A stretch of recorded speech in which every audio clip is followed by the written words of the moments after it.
Yay!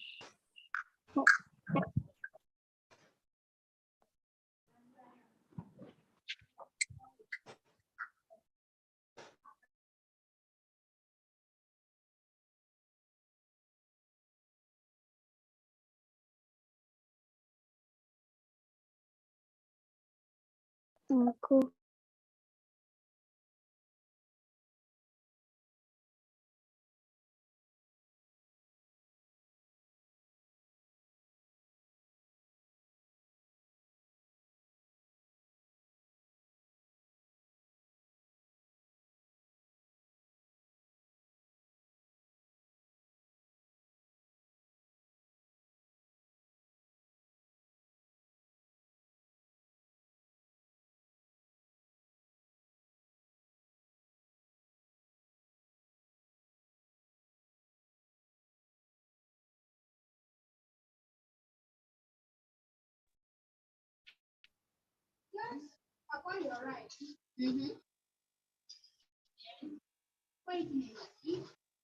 Hello, everyone.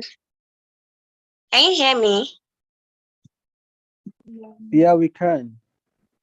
Okay, but you can't see me. Of course. Okay, can you see me now? Ila Oikosa, right? Yes, You're welcome. yes, I'm good, Consola. Hi. Hello. Hello.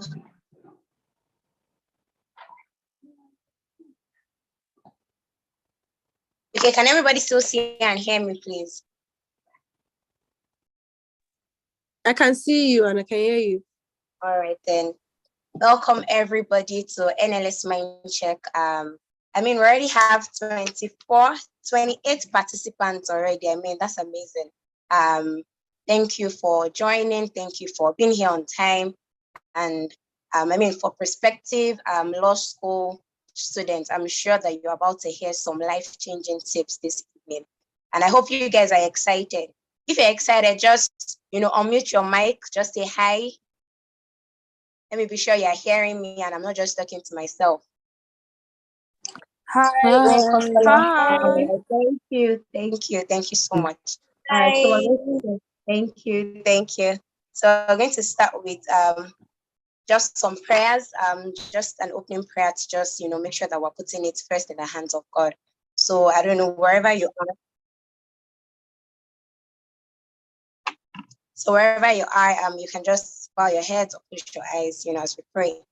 Oh Lord, our Father, we're about to start this session this evening. Lord, we ask that you go with us in Jesus' name. Oh Lord, we pray that you will lead us. We pray that you will guide us. We pray that you will cause our minds to be opened. You'll cause our minds to understand exactly what you would have us learn today. And we pray that even for our the people that would lead these sessions, Lord, we pray that you give them the right words to say. And you'll help these ones particularly, Lord, to stand out during law school in their time, in Jesus' name. Amen. Amen. Can I get amen from anybody? Amen. Amen. All right, then. So, Amen. All right. Thank you. So, yes, I'm going to be your moderator tonight. My name is Consola, as you can probably see from the name tags already. When I heard about NLS Mindcheck for the first time, I believe that it was such a strong and right thing to do, at this time, especially with the kind of mindsets that, we usually have. So see the name NLS Mind Check. The idea is actually to check your mind because, your mind is a really powerful place where, so many things happen. Once you believe you can do something in your mind, then, you take the stage. But so many times, the mind is where the defeat actually starts from. The mind is where actually everything goes wrong. You can't hear me. Basi saying he can't hear me. Can every other person hear me, please?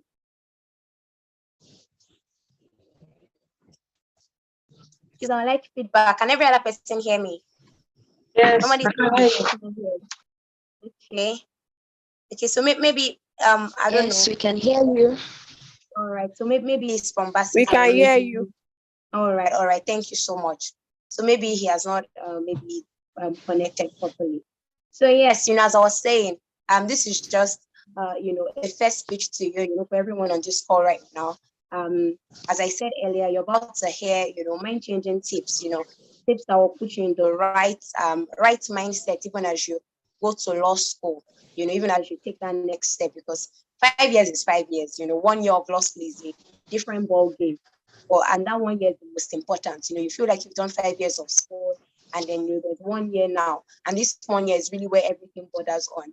And I'm sure, of course, everybody here, as long as you're a law student, law graduate, you definitely have heard from past seniors that have gone to law school, and we've heard different types of feedback.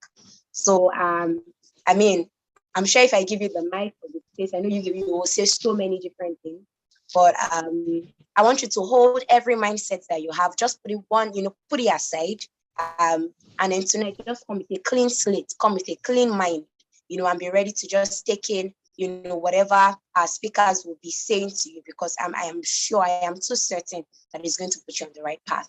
Thank you so much for listening. Right now I'm going to hand over to actually the founder, yes.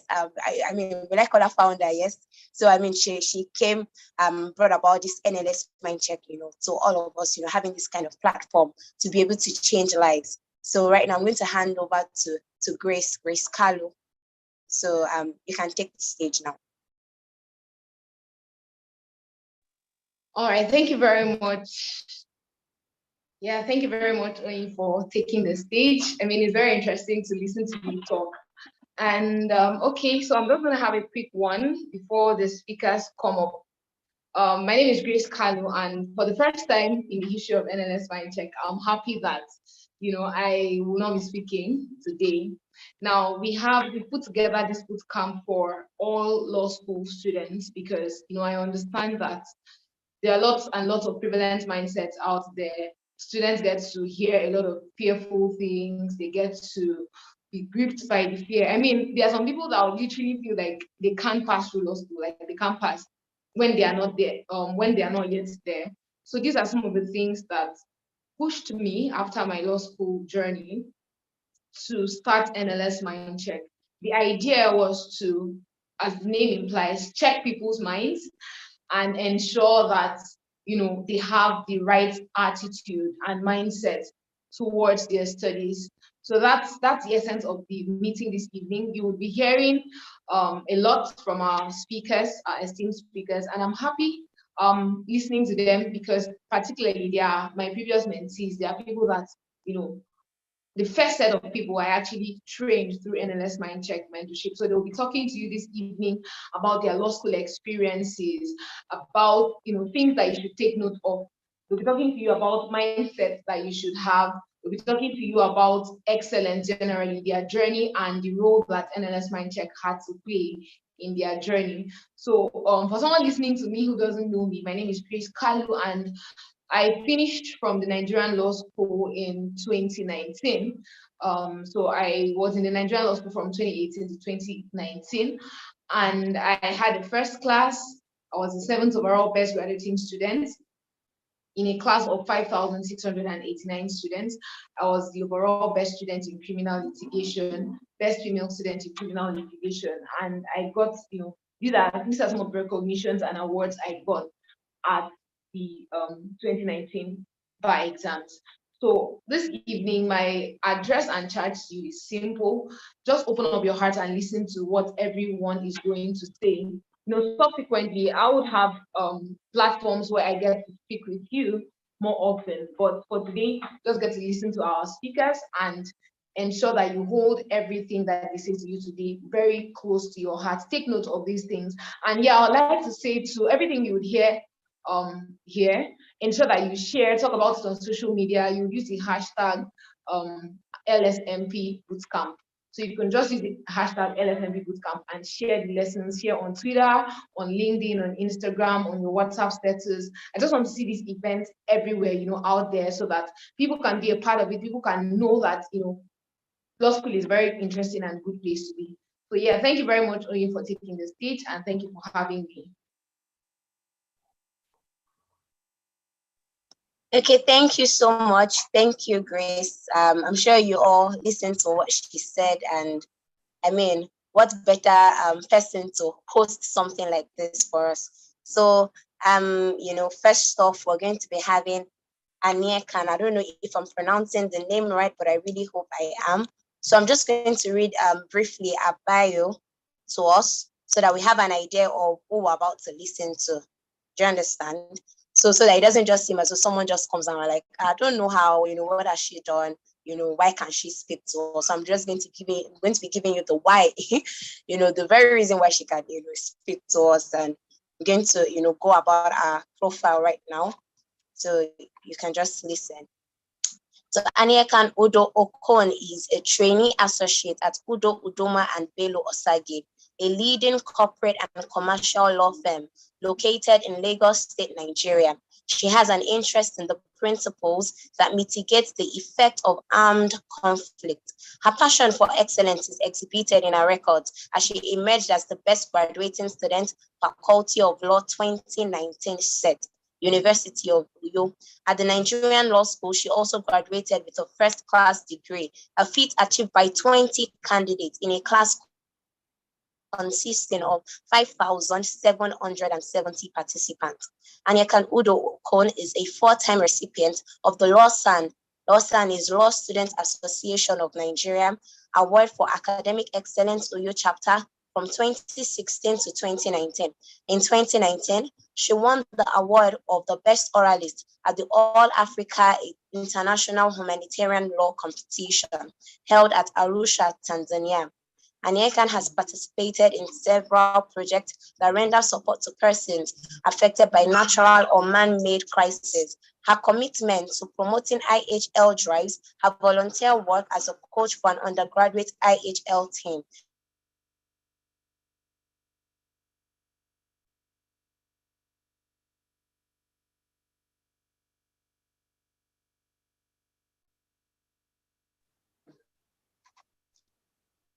Diplomacy and arbitration. She believes in the infinite opportunities inherent in a single lifetime, and this guides her commitment to you.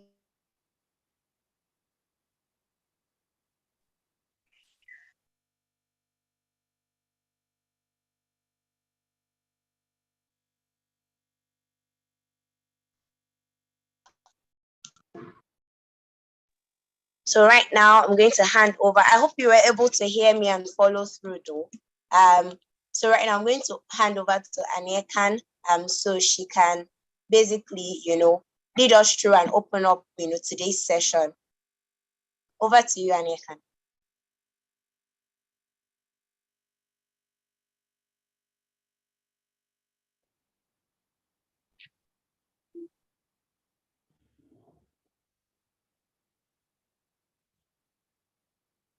Can you guys hear me? Is Aniekan on the call already? Hi, Oye. I think she's having some issues joining in, so you could just take the fort while we sort that out.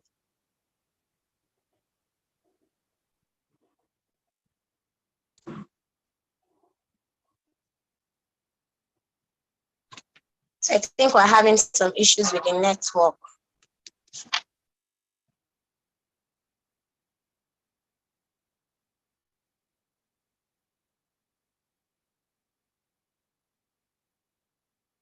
Can you hear me, please?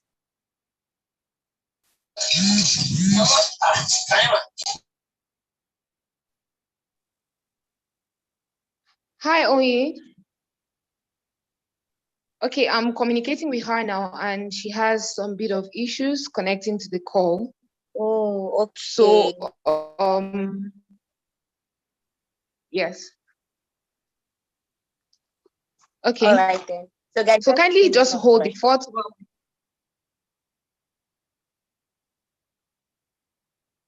So I didn't hear you, please.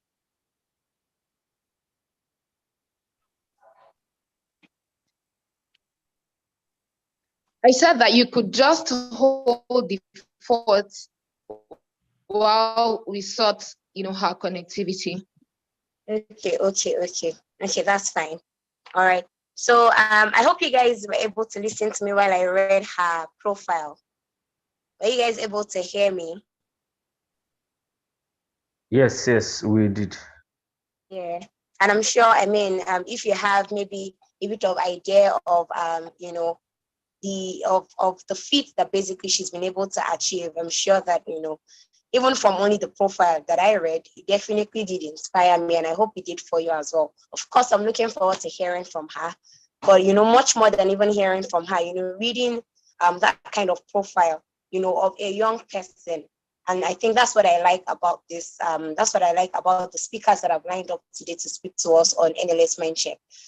They're young lawyers, the people that just recently, you know, concluded bar finals, you know, some 2 years ago, 3, 4, 5, you know, maybe maximum of 6 years ago. And then, you know, you have, you know, young lawyers, you know, making that kind of, what would you call it, stride. And you see it, that it's not just from their, they didn't just, it didn't come all of a sudden, yes? So we see a profile like the one that I just read, and then we realize that even from her days in the university, you know, there's been a consistent path. You know, winning awards, you know, in school, and, you know, having all that. Okay, so, you know, I just said that we can have someone else. So I think maybe we have an issue with Anekan's network. So we'll have Samson go first. So Samson is one of the people that, you know, is supposed to speak to us today. So I'm just going to be reading his profile, but I want to make sure that you guys are with me and I'm not just talking to myself. So just constantly drop things in the chat box to say you can hear me, or yay, you can hear me, you know, so I can continue. So all right, now I'm going to read Samson's profile. Samson Dada is a tech-savvy lawyer with keen interest in intellectual property law, artificial intelligence laws, and the intersections between law and technology. He is currently a LLM candidate in intellectual property and technology law at Washington University School of Law, USA. He successfully completed his vocational training in the Nigerian Law School, Abuja, and has been admitted to the Nigerian bar after he earned his LLB from the University of Calabar. Before leaving to further his education at the United States of America, he worked as a corporate lawyer in a reputable law firm. He also served as an in-house counsel and IP attorney to Lagos-based tech startups, and has appeared as the lead counsel in high-profile cases in a superior court of record during his first year of practice. He has written a significant number of tech-related articles, some of which have been published in top-ranking legal websites in Nigeria. He also owns a startup non-governmental organization for the advantage of persons with disability, and has volunteered in other NGOs such as Olin Aid and Enabled to Enable International Foundation. So guys, please welcome with me Samson Dada as he takes the stage now to speak to us. Hi guys. Can you see me clearly and can you hear me clearly? Yeah, we can hear you. We can definitely see you. Yes. Yeah, Yes, we can hear you. We can hear you. Yeah. Give me a minute to set this up.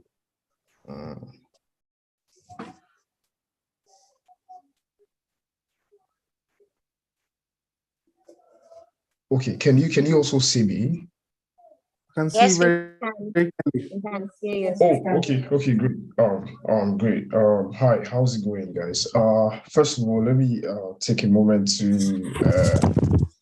thank our host for the day, Grace Kalu, for this beautiful initiative. Actually, I might be sounding a little bit rusty because I just literally ran into the house now. I left work. I had to take a partial leave or partial off or whatever you can call it, just to be here. I literally just rushed in, and the time zone is a little bit different here, so don't mind anything you see in my background or whatever I sound like. And yeah, please don't also mind if I'm sounding a little bit, I don't know, my tongue has twisted a little bit when I've spent a couple of months here. So yeah, please, if you can't hear me clearly at any stage, if you can't hear what I'm saying clearly, just let me know. I'm gonna stop right there and, you know, get back to talking clearly. So don't mind if I'm not sounding too Nigerian, please. So how's it going? My name is Samson Dada, and I believe my profile has been read. And yeah, so someone say you're on ground.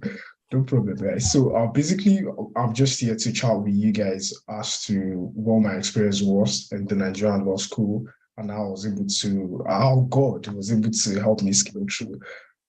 So I'm going to just start by making you guys understand that, preparing for the bar exam can be, very stressful, and ordinarily it is draining emotionally, physically, and you would hear all sort of things, which are most of them are actually true about the what the Nigerian law school experience look like. But one thing you should know for sure is that thousands of people have passed the bar exam, and definitely you pass it too. And not just with any kind of grade, but with a very excellent grade. So I'm just going to be sharing a few tips, or should I start by sharing my experience? I'm going to be sharing a few tips on, how I was able to scale through the Nigerian law school.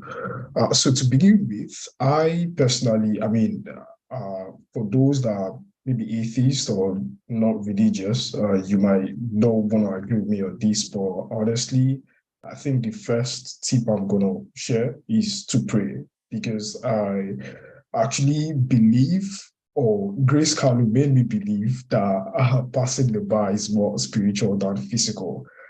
So there are a lot of things that would literally happen during the course of your journey in Nigerian law school, which might look more than physical. And those things can literally affect you one way or the other, positively or negatively, depending on how strong you are spiritually. So, you hear a story of people fainting in the exam, or people fainting before the exam, people even dying. Like, I'm not sure there is any time, I'm not sure there is any year that has gone by in Nigerian law school without the law school losing someone.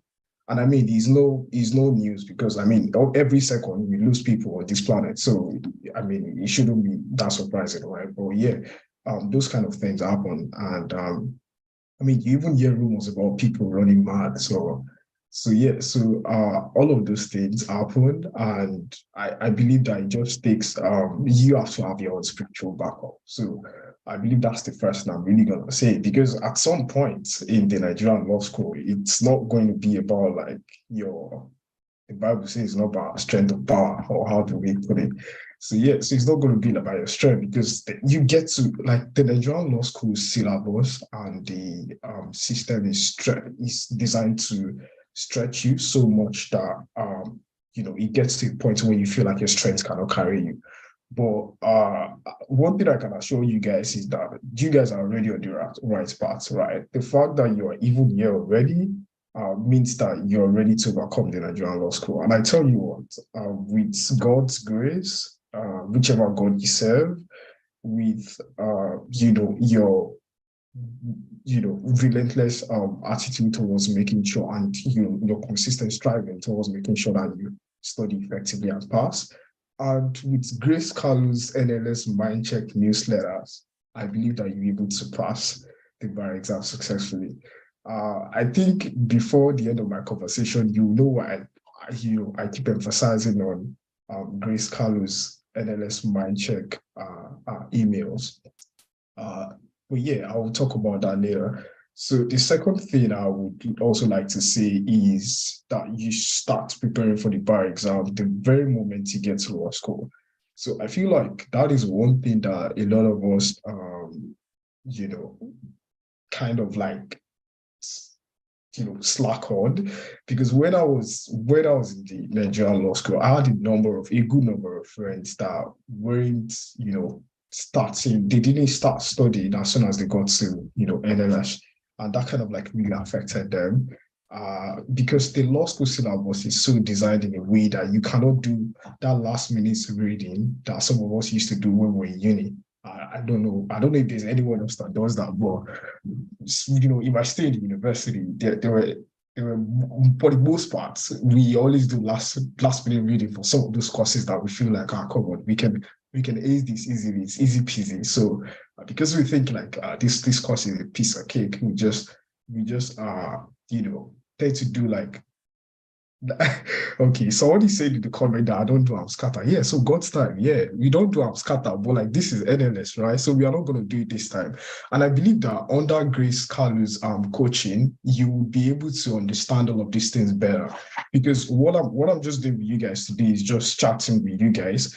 Ultimately, the best thing you can do for yourself is to make sure that you are under a mentorship. I don't know if I mentioned this from the start, but I was also under a mentorship, right? And I can say she contributed very, significantly to my success. And I'm going to be sharing, much of that later. I just wanted to share a few tips that I jotted down while I was on my way home to you guys first. So please, yeah, let's just bear that in mind. You don't do the last minute reading in law school. In fact, by the time you get there and you see the syllabus, you would know that there is no way you can survive doing it that way. And I feel like that is one thing that make people collapse or because people like, in fact, it got to a point during our time that the DG was saying they should shut off all the lights because I was in the Abuja campus, right? And we always had lights on like some other campus I don't want to mention. So it got to a point they were like, we should turn off the lights because people were not sleeping. People went 3-4 days without sleeping because they just want to put everything in their head that last minute.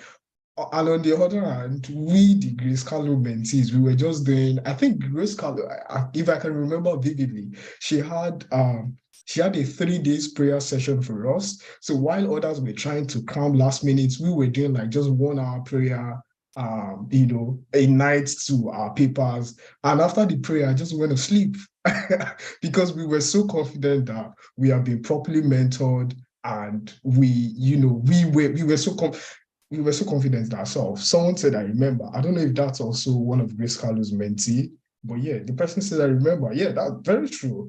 People were, staying up 3 days, 4 days. People were on coffee, Nescafe. People were mixing Fearless with whatever. In fact, there was one new anti-sleeping medicine that was even trending on campus then. But we were just doing night prayer. We were just chatting. We were not even discussing any academic thing as at then, because before then, Grace Carlo has been able to mentor us to, make sure that we do everything that we ought to do. So even as our 2 weeks to the bar exam starting, we already did intense revision. So as at 8 nights to the exam, we were just relaxing our brain and getting it ready for what we need to do.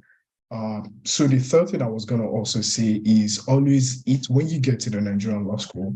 Always eat well, sleep well, and rest well.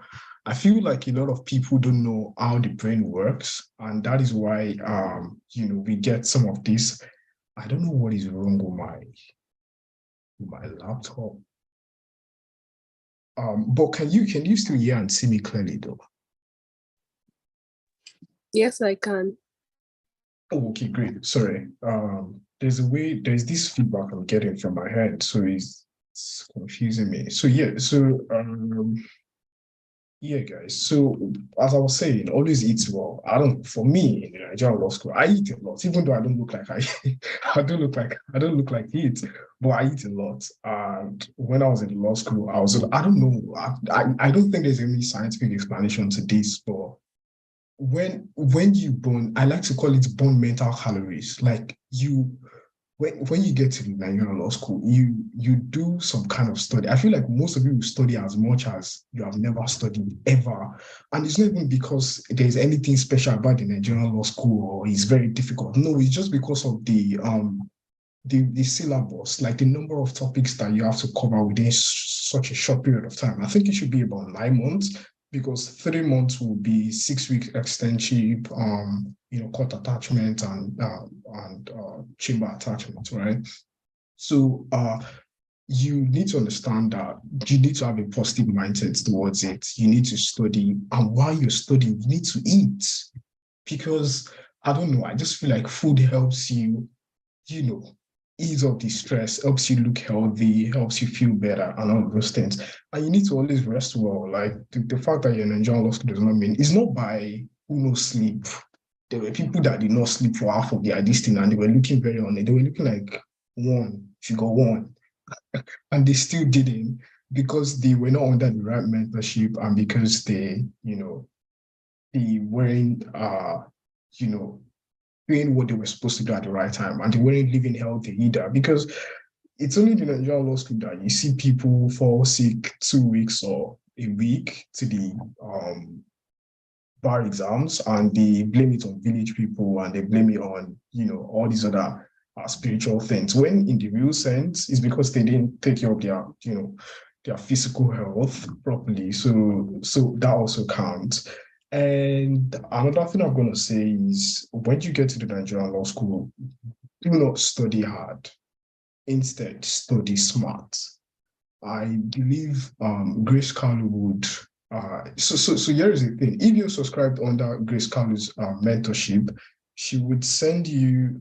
I don't know if that's a plan for you guys, but what she did during my time was she sends us a newsletter every Friday.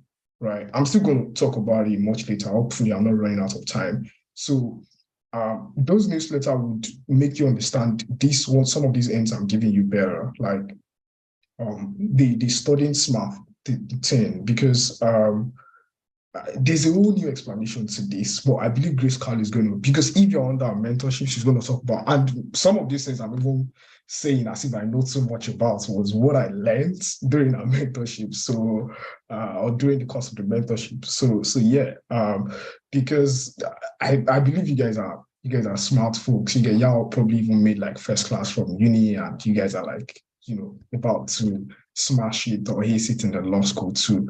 So I believe you guys understand. But if you don't, maybe in the comment section, you can ask me to kind of like elaborate on this. But yeah, don't study hard, study smart. You know there's a big difference. And another thing I would like to say is one thing I scribbled down here: join an effective study group or tutorial group or a mentorship platform. The funny thing is, I would say you should join the three, because I'm not even supposed to put all. I'm supposed to say and all. So I would say join an effective study group and or a tutorial and or. I don't even know if that makes sense, but yeah, or a mentorship platform. I would say do the three. Have a small closed study group, and make sure that people that in your study group are either on the same level as you or better than you. I don't know how it works. Obviously, we are not at the same pace, but just I don't know if that's like the thing to look out for. But I feel like that's what I do. I don't want to be in a study group where I'm better than everybody. And when I say better, I believe you guys understand what I mean. Like academically, like if I know this thing way too much, or if I'm studying it way too much than every other person in my group, I don't want to be in that group, because y'all are going to be benefiting from me, but I'm not going to learn anything from you guys in any way. So if you see that, if you feel that you're not learning anything, you can easily respectfully opt out. So join the study group. Make sure that everybody are on the same pace as you, or are even way better than you. Make sure that I don't even want to say something right now, but yeah, look for people, and it's not by first class anyway. So it's not by, let me go and look for people that made first class in uni. So the fact that you made first class in uni doesn't mean you make first class out of law school. Grace Carlo during their time, I think there were only about 5 of them or whatever. So yeah, also a tutorial group. So there are some paid tutorial groups on campus. You would see different types. Some will tell you they come with different names. I don't want to start mentioning names, and I don't want to recommend any. I did not do any serious tutorial group during my time. I just had Grace Carlo, I had my God, and I had my small study group by myself. And I would also like to tell you guys to study past questions. I don't know if it's too early to say this, but yeah, study past questions. But the interesting thing, like I said, is this meeting is just for us to chat, because all of these things I'm mentioning, Grace Carl is going to send, newsletters to you in a more elaborate manner. I keep getting texts from my manager, and he keeps distracting me. So Grace Carl is going to, guys, don't mind, I'm a little bit informal. Sometimes I don't take life so seriously. Not in the sense, not in the academic sense or spiritual sense, but I mean like when we're having a meeting like this, I try to not sound too serious, so we don't get bored because I can't see you guys. I don't know if some people are already sleeping. Like, oh my god, this guy talks too much. So I don't want to bore the hell out of you guys because some people just like, oh, this guy, you're not, yeah, I'll just keep talking. So the last thing I'm gonna say on this before I go to like my experience with Grace Carlo and how our newsletters actually affected me positively. By the way, I don't even know if you guys saw something because there was one time I had a what do you call this kind of interview? So Grace Carlo she had this whole thing going on our website. So if you guys are probably, I don't know if it's a website or a blog site, but if you guys are seeing some of the questions I answered, I think a couple of months ago, that could have been helpful too, because that's what I'm going to be talking about next. And yeah, I also want to say, don't underrate any module. Study them all at equal pace and energy because NLS use the weakest grade system to pass you. So when you get to the Nigerian Law School, there are 5 main modules. Is it 5 or 6? 5. Yeah, I think it's 5. So we have the civil litigation, we have the criminal litigation, we have the property law practice, we have the professional ethics and skills, then corporate law practice. So those are like the 5. Everything you're going to be learning is going to be like into those 5. And I feel like whoever planned that shit out, like actually like did very well because, I mean, looking at the way they divided it and they spread out like the course topics and everything, it looks like you may know everything you need to know in the litigation sense. Maybe it's not so elaborate, but yeah, I mean, you will. So the point I'm trying to make here is don't underrate any module. So when I was during my time in the law school, like people say, ethics is easy. That one is easy peasy for me. I'm going to smash down. I need to focus on corporate law. You see, this corporate law is and the funny thing is, like I said again, you are in the best place because Grace Carlo will make you understand it. Like Grace Carlo literally sent one whole newsletter was on criminal litigation, another one was on civil litigation, another was on corporate law practice, and she's going to and she even sent like a course step-by-step guide on how to treat each course differently, but with the same level of energy, like with the same, how do I call it, at the same study pace or whatever. So you guys should just understand that. So long as you're subscribed to Grace Carlo's, and I'm not even trying to overhype or patronize or whatever. I mean, hype for one, I'm a beneficiary of this shit. So I don't know how else to make you guys believe me. But yeah, trust me, she's going to do like, I don't even know if I have those news. I feel like I should even start reading those newsletters for my motivation, for my LLM motivation now, because I have a couple of crazy patent law and trademark law exam next month. Maybe I should go and read some of Grace Carlo's newsletter because those newsletters are so motivating. And that would be like the last part of my conversation, but I feel like I keep them. So yeah, what I'm just the point I'm trying to make here is study all of them at equal pace in the sense that don't study corporate law more than civil litigation. Don't feel like, no, in my uni, I had A in criminal law. So what is criminal litigation? That one, I'll leave you like 2 weeks to the exam. No. And the reason why you definitely need not to do this is because the Nigerian law school use the weakest grade system for whatsoever reason that they think, oh, okay, thank you, boss. I see you. I'm not about to spill it to you guys. It's between my mentor and I. She just sent me something. And I think, interestingly, I was also part of those, this is what she just said to me now reminded me. I was part of those that got a free subscription. So if I can remember vividly, I think Grace Carlo found me on Twitter. So I made a tweet or a comment and I was like, you've been helping people's life, whatever. And then she was like, you know what, this guy, I'm giving you free subscription. Send me your details and everything. So I was part of those that got Grace Carlo's mentorship for free. And that's why I was very, obliged and felt very honored and privileged to do something like this, to give back. And trust me, anytime Grace Carlo calls, I'm definitely going to show up. The fact that I'm in America, if Grace Carlo could afford my flights back to Nigeria, I would call because I don't know, the Naira keeps going crazy. I think $1 is about 800 Naira now. So when I came to America, my flight cost about 1.4 million naira. You can imagine. So if I want to fly back now, I need to have like 2M, and 2M is about how many dollars? Let's not talk about my my personal private life. Let's focus. So yeah, so I was one of those that got free whatever. And I think the part where I stopped was the weakest grade system, right? Because you cannot study one course more than the other. Because if you do, you're going to fail. You're going to fail in the Nigerian law school. It's crazy. I know. And the weakest grade system is, I don't know, is heavily flawed in the real sense. But we can argue with, when I even go here and because I'm currently in one of the American top law school, not to brag, but by the grace of God. And we like discuss, sometimes with international students, Americans, and like students from like other part of the world.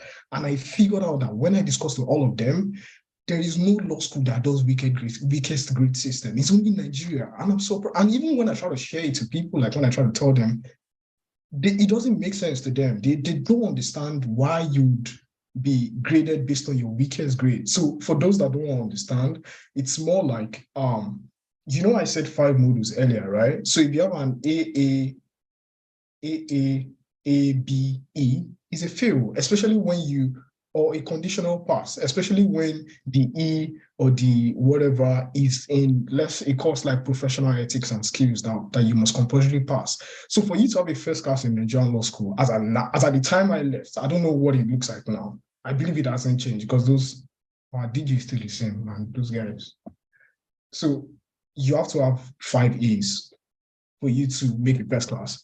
If you have to make a second class upper, you have to have at least 4 A's and 1 B plus, or 3 A's and 2 B plus, or 2 A's and 2 B plus.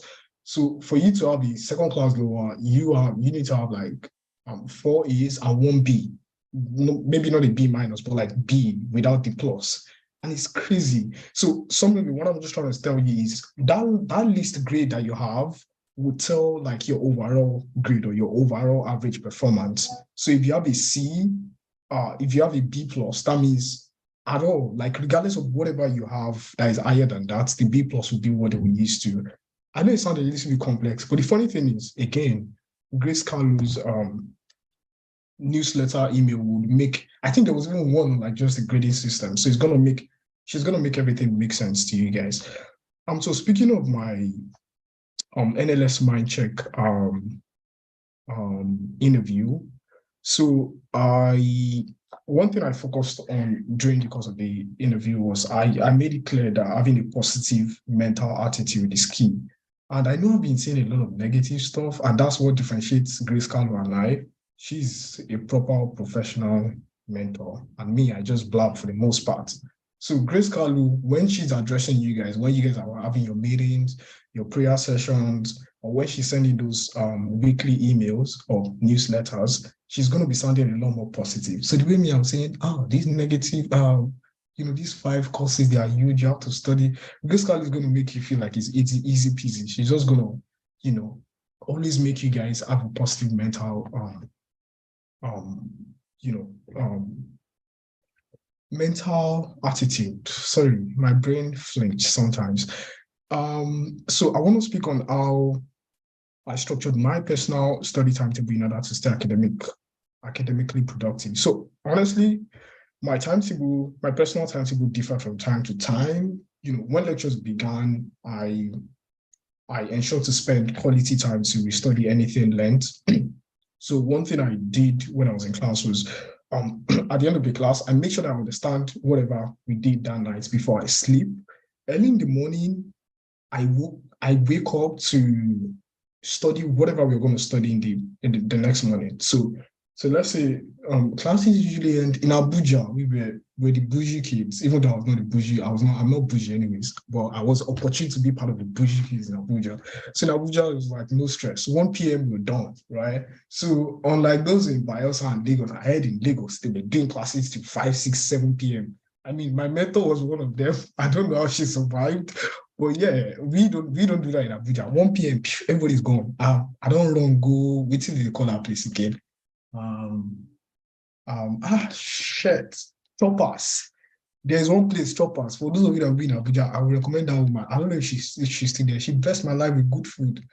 After class, I mean, you know, I already mentioned that I'm a foodie, so I love food. My brain cannot work without food.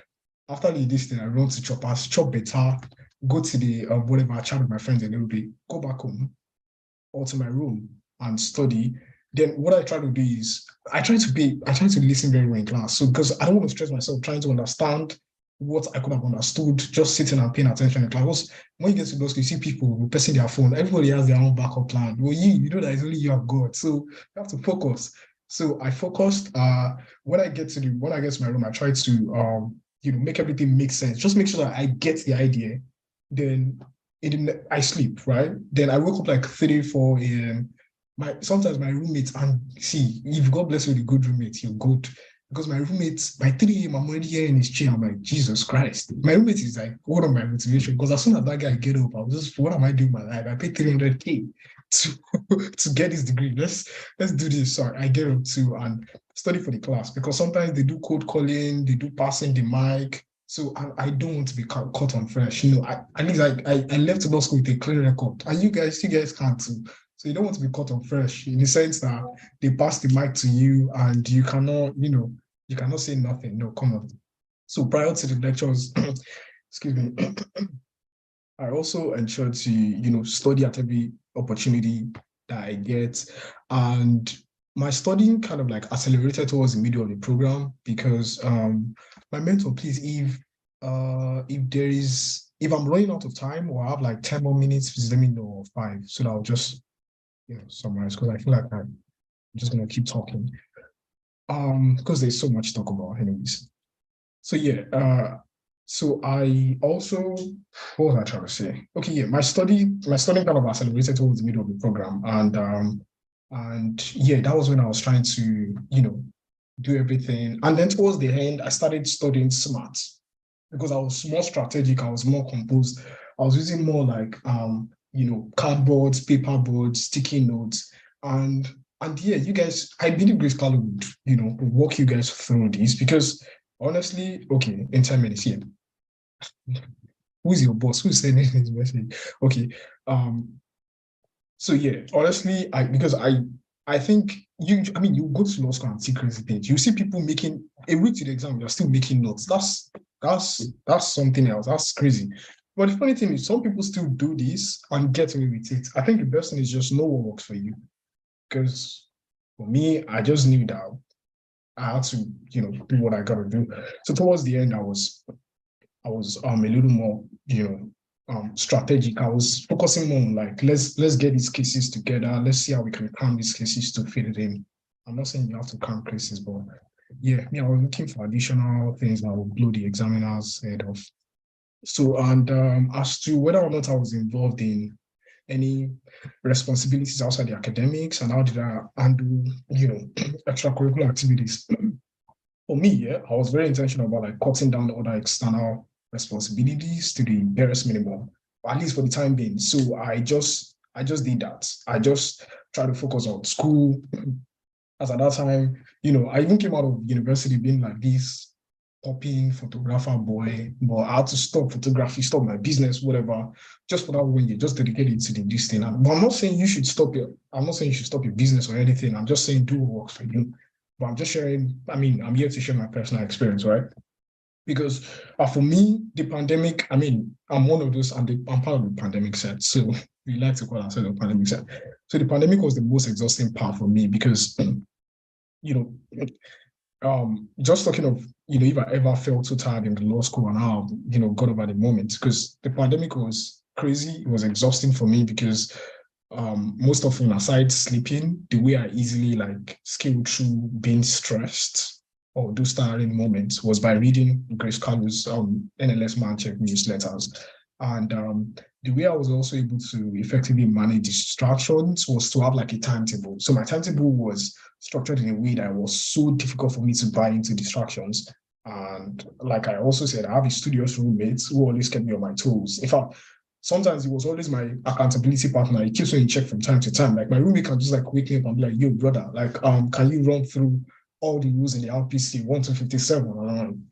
okay, let's do this 1, 2, 3, 4. And it was like, oh no, you missed that. And we made, studying fun for each other. So if you get a good studious roommate, so but I also need to, I don't know if I've emphasized this enough. I need to re-emphasize the efficacious role that NLS mindset or mind check this newsletters play in my life, because honestly, like I said, having a positive mental attitude is key. I did not have this positive mental attitude during my Nigerian law school by figuring it out myself. Grace Carly was able to help me figure it out, and that was the only way, honestly, that I was able to scale through. Before, during, and after the bar exam, because I Grace Carly is so wonderful that even when you guys are done with the bar exam, I was still getting like emails from her like, what is wrong with this woman? Like, I thought we were done with you, but I mean, it was really helpful. So, and if you would tell me, I cannot give you like a direct answer to how to tackle the bar exams, because there are plethora of ways to kill a rat. I'm sure you guys know that. And that's the same, situation for the bar exam. And I would be wrong. I'll be heavily wrong or sincerely wrong. Can you be sincerely wrong? Samson, what are you saying? Well, somebody, I'll be wrong to, say, oh, there's one way to kill a rat, or this is the best way to pass the bar exam, and whatever, because there are plenty of ways. But my advice would just be try everything, try various patterns, master whichever is easy for you. I remember doing the MCQ, because you're going to write MCQ on the essay exam. So during the MCQ is about 100 questions, I believe, 20 questions from each. So some people say, the best way to do it is you answer 5 from each, so that, when time runs out, because that 1 hour for MCQ is going to be the fastest 1 hour in your life. So some would say answer 20, 20, 20, 20. Then, some would say that. Then some would say answer 5, 5, 5, 5, then go to the next 5, 5, 5, 5. The funny thing is, try everything during your practice. Whichever works for you is the one you should stick to. I believe the reason why people always come up with strategy to answer the MCQ, especially, is because, if you don't, for example, if you start answering 20, 20, 20, and you leave, let's say, property law practice without answering any one, you know that your first class is already shaking, because that means you have 0 from 20 out of 100 marks that you're supposed to get from property law, from property law practice. So, but trust me, again, you guys are in safe hands so long as you subscribe to Grace Carly's newsletter. She's going to guide you guys. Even MCQ, we got like 1 whole newsletter on MCQ alone. So yeah, just other than sort of past questions and. How about I work on notes? Okay, my flatmate is texting me and distracted. Sorry, guys.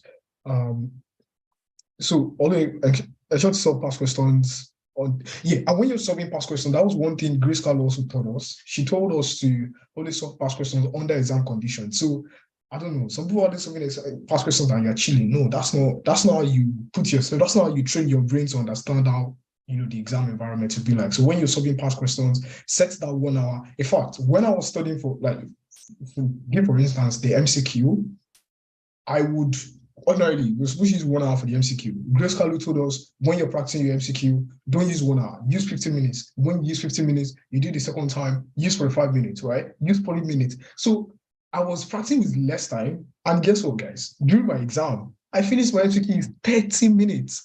And when I was like, the person that was far, because lots of people space you guys out. So when I was done, the person was looking at me crazy, like, nigga, you can't tell me you're done. And I was like, I'm really done. So I took more than 10 minutes in MCQ to just cross-check my questions and double-check, those ones that I feel like are hysteric, that I wasn't sure. And honestly, when you guys start, you understand what I mean by finishing MCQ in 30 minutes, because it almost sounds very unbelievable. But yeah, that was because I was able to train myself very well, and because I listened to Grace Carlo.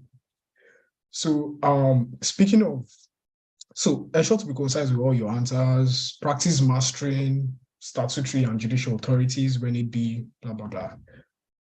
Also speaking about fear, honestly,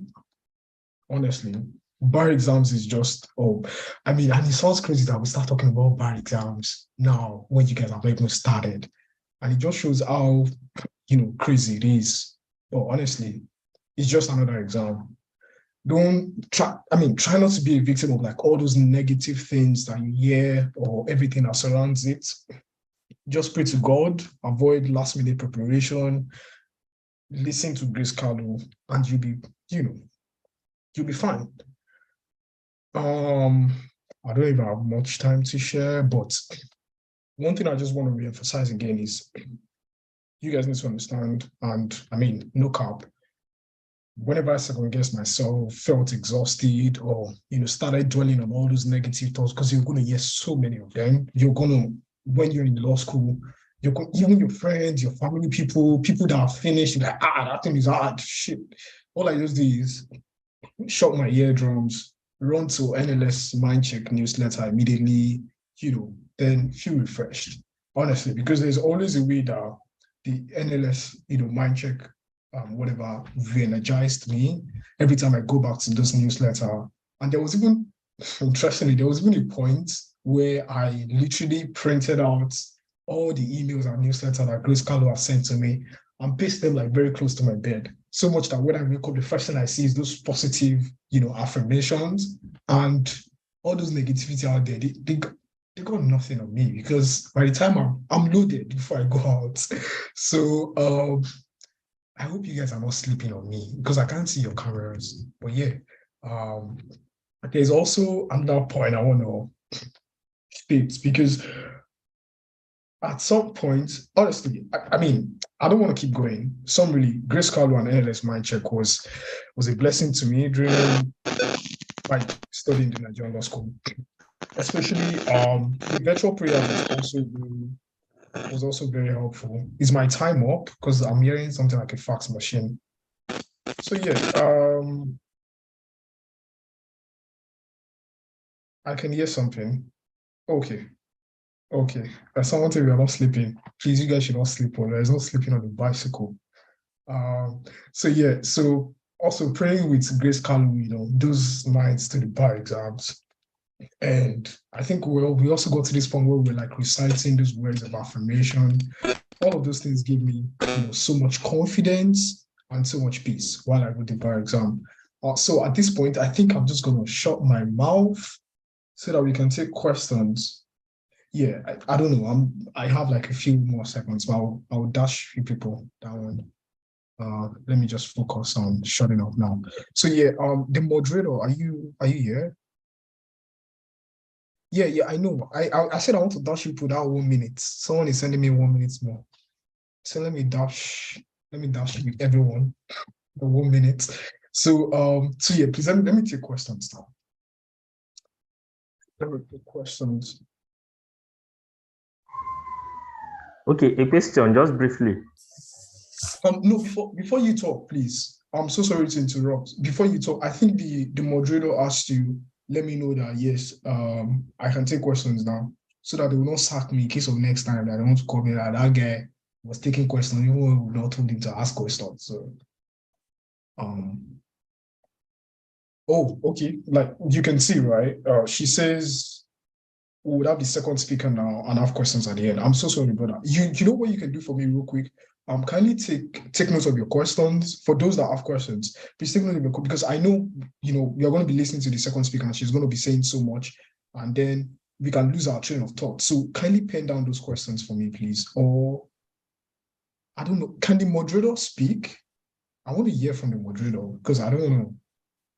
I know like this is very organized platform. Grace Carlo is always organized, so I don't want to do anything out of what she wants us to do. Okay. Please, the moderator, Okay. kindly Can you hear me?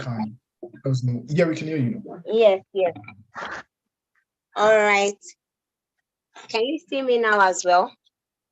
I mean, it's not very well you can hear I am, but okay. So I mean, this session, and I know everybody has so many things to say, right?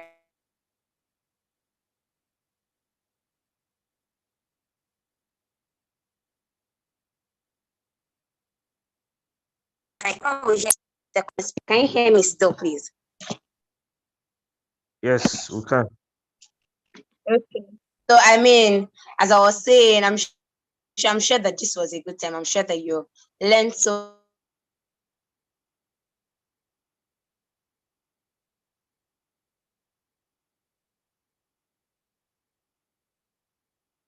Hear me?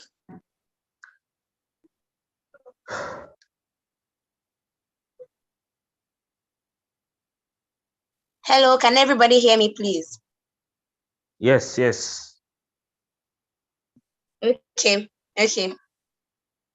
Yes, I'm trying to work on it. That's why I'm asking to Dimo. So yes, as I was saying, I'm sure that we had a good time, with this session. I'm sure that we have so many thoughts to share, but we're just going to hold on for a bit so that we can manage time appropriately. So we're going to be bringing in Aniekan. If you remember, she was supposed to go first because I had read her profile, but just put a break in between. I'll read her profile again, while she gets ready to speak to us. I hope that's good enough. From what Mr. Samson Dada has said, whatever questions that you have, please, I beg you, please note it down. Because we still have a question section. I'm seeing someone with their hands raised up. I hope there are no issues. So we'll be entertaining the questions after the second speaker so that we can have all the questions together. I hope you understand so that we don't break the flow of the conversation. So I'll just go through Aniekan's profile right now. And then I want us to pay attention, just as we did for the first session. So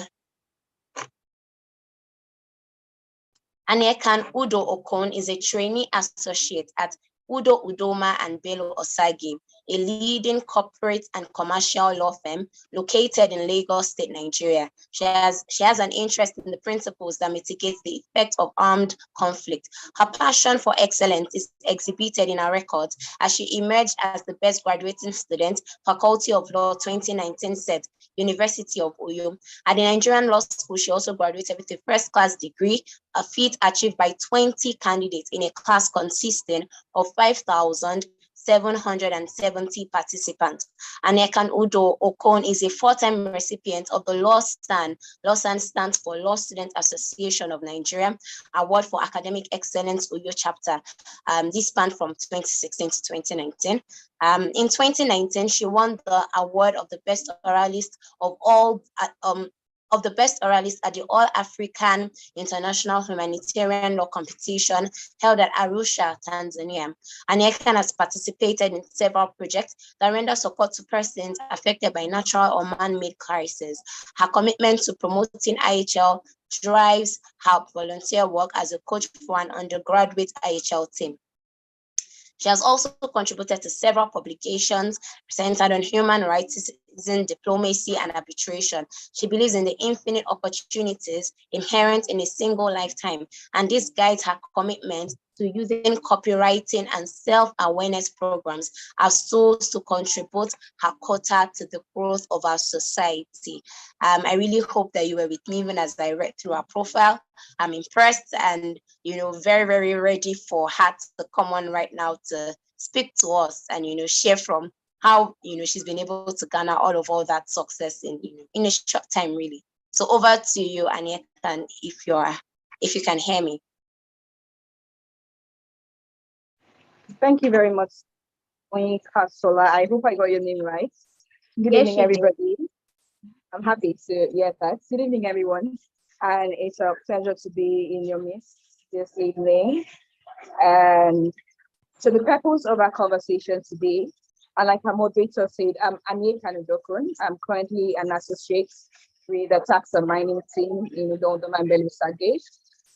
We will be discussing the NLS journey, expectations, the role of the mind check, and the success or what we could find as the outcome that was achieved from it. I would say that I'm going to divide this into different segments. We would consider pre-NLS, that's pre-Nigerian Law School, the posting itself, post-posting, and even while waiting for your results. And I want you guys to understand that the 10 to 12 months, I would say 9 to 12 months you'll be spending in the Nigerian Law School it may look lengthy, but it's a brief one. And I used to say this, and I still say it now, that law school is a very spiritual journey. Sometimes we go in with things we want to do, with our goals, our aspirations, and sometimes we go in with just who we are.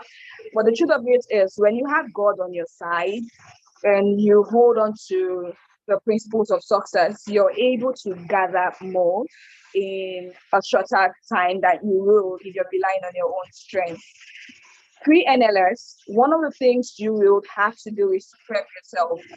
As much as law school is a spiritual journey, it also requires physical and mental preparation.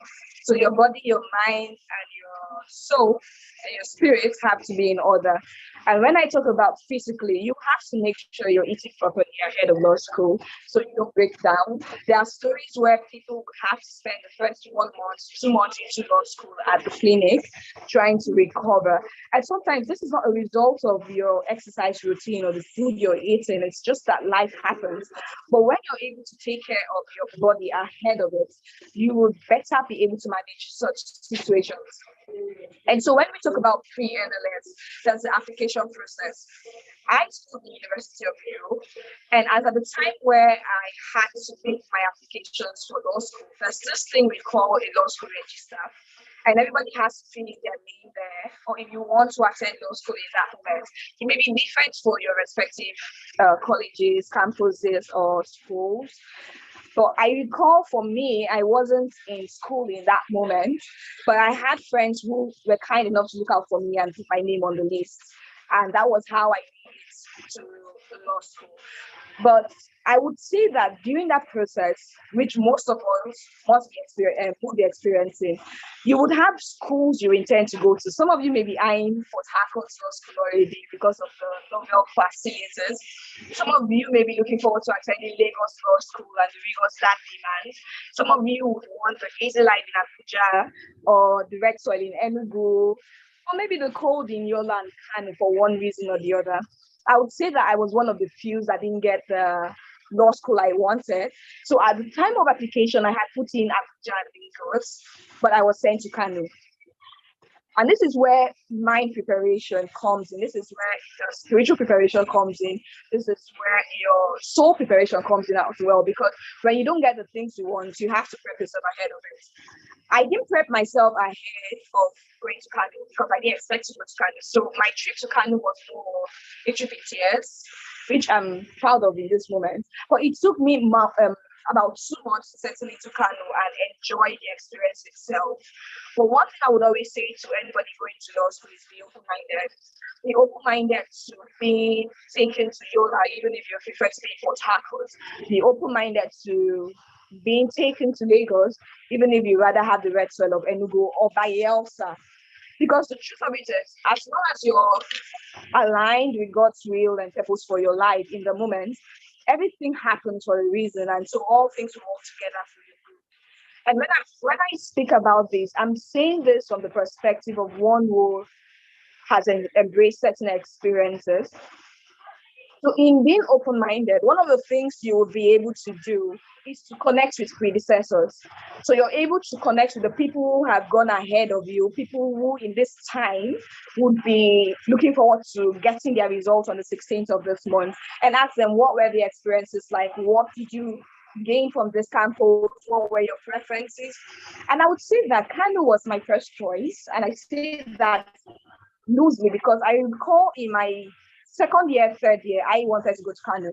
But life happened and I swapped to Abuja and Lagos. But one of my senior colleagues back then, when he came back from Kano, one of the things he said to me was, "You're going to Kano." And as much as I didn't want to, and I brushed it aside, I feel somewhere inside of me, I was ready for Kano. And so when you have conversations with your colleagues, your senior colleagues, you'll be able to tell what the environment is and adapt to the dynamics of it. One of the stories I heard about Kano was the heat. So when I had to face the heat, it was not something new to me, having to come back from class. So we had this batch A and batch B cycle where batch B students would have to go in the afternoon. And most times I would have to use the shower 3 times or 4 times in a day because of the heat. And that was something that happened in March. But if I wasn't open or if I didn't get the CPA head from a senior colleague, I don't think I would have been able to adapt that perfectly to the situation.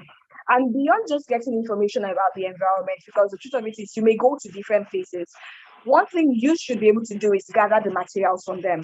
So you may not have the same materials, you may not need to use the same books, the curriculum may be different, but when you have something to refer to, it makes it easier. For me, I had PDF materials and certain other things that were handed down by my senior to me.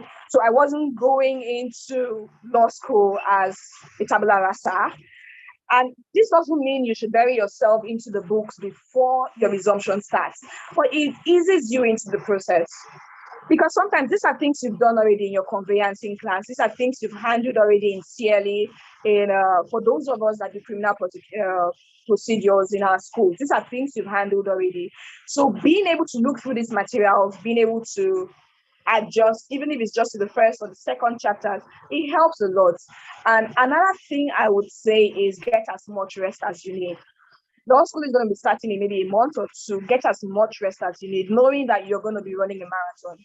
The mistake most people do when running a marathon race is to start running at high speed. But it's better to gather as much energy as you need and run to the end. So it's not really about how fast you run. It's not about how fast you cover your syllabus, but how well you do that. And I'm going to then move into NLS posting. So I've talked about being posted to places that you least expected to go to and having to deal with that. And this is something that speaks to the principle of acceptance. One thing life teaches us as humans is the fact that life doesn't always play fair, but we can accept what comes to us and make the most of it. And one of the ways or one of the structures that would help you accept what comes to you with respect to your posting, the teaching patterns and everything else is the friends and the circles you have around you. One of the things I recommend is that you have the right friends, you have the right circles, and once you've been posted, start planning your schedule. You should have a reading schedule. And in having a reading schedule, your class activities should be prioritized. I know it's a struggle. People complain a lot that you would have to go to class, come back, read, do the tasks, and then go to class the next day. One of the methods I had adopted was before I leave for class, I would prep for the previous day. I would go into class having done my tasks for the day. So I've done the tasks for the day the night before. I prep in the morning for my revision. I go into class. And after class, I go back to revise what has been done and do the tasks again. So most times I would have a couple of the revisions before my next session. And I want you to understand that sometimes the topics are really broad in law school. So it's okay if you're not able to cover as much in one sitting, but it should be your goal to make sure you are up to date with what your teachers are doing, with what your teachers are offering you in the classroom. And it's perfectly fine to have reading groups. And this is something the first speaker had also addressed, having study groups, reading groups, and doing tutorials. I had a couple of tutorials I attended. I was fortunate to have great souls mentor me when I was in law school. So I attended a tutorial session by a tutorial lecturer, I would say. I also had the opportunity to attend a session. I don't want to call names, but the truth of it is, I would say that the success I recorded was because most of the tutorials I attended were tutorials from people who had achieved the result I wanted to achieve. So most of the tutorial lecturers I had contact with, when I say tutorial lecturers, I don't mean in the NLS system, because you would understand that we're not allowed to take up tutorials. So this is like out of school sessions other than the classes itself.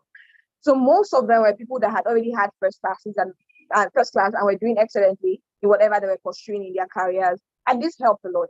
Something else that helped as much is the mind check. I would say that I subscribed to the newsletter. We had 20 NLS newsletters, and these newsletters will come with guides and steps and tips for every session. I remember the one that came in, I think that was on the 22nd of December, and it was more about reliving the moment and doing our revisions and not forgetting to pray. That should have been the last newsletter before we had to resume in January. And one of the things that the Mind Check newsletter does is give you a template to work with. I would say that most times we try to adapt or adopt the things other people do without finding our own synergy and style or what works for us. But it's very important that as much as there are a lot of advisors and people, believe me, in May, I think it was on the 20th of May, I was so pissed. So this is me doing law school for 4 months. I was so angry hearing a lot of people say, you have to do this, you have to do that. And I was going through my diary 2 weeks ago, and I realized I used very funny terms to describe my frustration. But one thing I know stood out for me from the 20th of May, moving on, was the fact that I decided to check out what works for me as a person and do it. So what I would say is NLS Mind Check and a lot of other programs and tutorials cannot in itself help you except to understand where you are in all of this. And that's one thing Grace Kalu does. I was opportune, and I'm opportune to have a relationship with Grace. So even though I didn't have to subscribe to the main platform, I remember having this conversation with Grace, and I'm like, I want to subscribe, but I can't even remember what really happened, but there were some things around this. And she assured me one thing, and she's like, okay, even if you do not, you have access. And I would say that leveraging on the access I had to the founder of NLS Mind Check helped me a lot. I recall Grace visiting, us chatting about law school. I recall having her pray for me, with me. And those things were the things that stood out for me. Because in those moments, I was able to say, okay, this is what is not working for me. This is what's working for me. This is what I intend to use. And this is what I intend to improve on. I would tell you that my study pattern was not the same for 9 months. Every 2 months, I would have to make an adjustment. There was a season where my friend and I would have to wake at 5 a.m. to do our revisions. And so we'd wake at 5, do the revisions.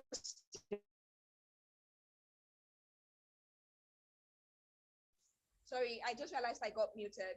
So there was a season where we would wake up at 5, do our assignments and the tasks we have to do for the day, go into the classes, come back and revise it together. And this defines why you should have the right circles and the right teaching patterns to you, around you. Another thing I would advise is do not be afraid of the mic. In Kanu, this thing where you have to pass the mic around. And I recall there was this one day that the mic fell on my desk, and I was just about to pass it when the lecturer said, no, you have to answer. And the truth of it is, in that moment, one of the things I had to face was owning what I know. So most times the opportunities you get from group presentation is to explore what you know already. I would also tell you, beyond just having study groups, joining tutorials, being a part of the NLS Mind Check. Because the truth of it is, your life doesn't stop because you're in law school. Family crisis still happens.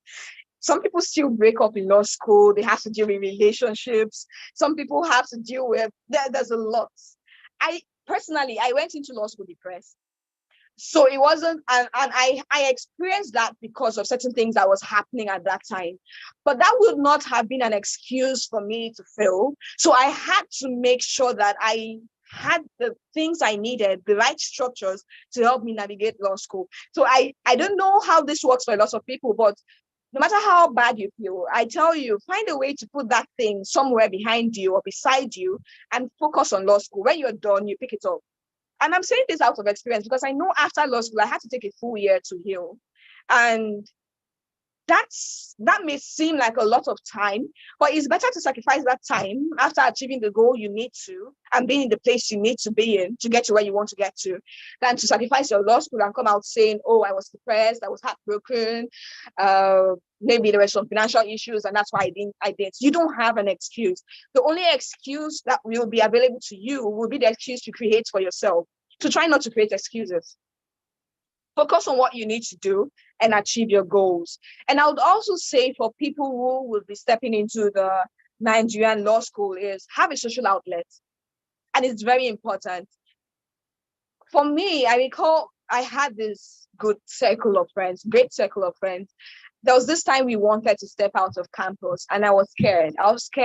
The time I'm going to be going to town. Now, you should understand that Kanu Law School is in Magauda. That's like 2 hours drive from town, or maybe 1 hour, 30 minutes on a private ride.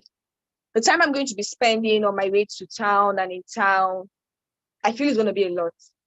So I almost ditched our outing. But at the end of the day, I realized that, okay, I want to have this experience to it. And I would always say that that was my best decision in 2020 because it happened, 2020 years, because it happened before the COVID. So after COVID and we came back, there was no time for that anymore. We just had to go down into our books. I recall that I was reading. So even when we were hanging out and I was hanging out with my friends, I had my PDF files and I was still reading them. I remember one of my friends telling me she was going to throw my phone away if I don't join the circle and just be a part of it. But this explains to you that when I got back to school the next week, I was more refreshed. So when you need to go out for ice cream, when you need to take some chill pill, do it, but don't make it an addiction. Don't make it your escape mechanism. Don't make it an unhealthy coping mechanism for law school. Just make sure you strike that balance and always speak to your mentor. So if you're a part of the NLS Mind Check, it's okay. And one thing I appreciate about the NLS Mind Check is accountability. And it's something you should embrace. So you're able to say, this is it. And there was one person, I recall that there was a point I felt like I was way behind and I reached out to Debbie. And she was my accountability buddy. Debbie helped me read as many topics as I needed to every day. And I would have to report back to her. Most times when I look at law school, I don't think I would have done much without her, even with the structures I had around me already. And so I would say that at the end of the day, one of the reasons you should be a part of the NLS Mind Check is so you can be a part of the prayer, the mentorship, the support system, the tips, because those exam tips help you. And I remember during my exams period, we had these prayer sessions we would connect with and we would pray. Those things kept me going. To be honest, I started off saying that law school is spiritual. I'm going to share this story. I was a part of the class fund library committee, academic committee. And one of the things we did in Kano was to go around all classrooms praying. So we would lay hands on the door and pray. I think that was the weekend or the night before we wrote exams. And the funny thing is there was a particular building we didn't pray on, and that was our ICT center. Nobody even knew that we were going to write exams in that hall, to be fair. So we didn't pray there. And I went back. So I remember going back after our prayer work. And just when I was about to sleep, I saw myself at the ICT center, but it was more like I slumped and I had to pick. So for me, I had already prayed, so I wasn't bothered. And it was only surprising that when my number was fixed for the ICT center, but I didn't have anything to worry about because I knew that I had prayed about it and there was victory already. You know, scripture says that men would trust in their horses and their chariots, but we trust in the name of the Lord. And that's something that stands out about the Nigerian law school for anybody who goes there as a believer. Because I know that season of my life was very intense. So I had to deal with health. I had to deal with some other things that were happening. But it was only after law school I sat back and I'm like, God, everything was happening at the same time, but I didn't even realize it was happening to me. So you would see that when you're rooted in God, when you start your race with Him and you stay in Him, your outcome is successful. I started writing from my university days, my diary, that I was going to leave law school with the first class. And I did leave law school with the first class. And one of my motivations, I would say, was because I was 0.8 away in uni. And I felt like if I couldn't nail it in uni, this is another opportunity and it's a fresh start. And I took it.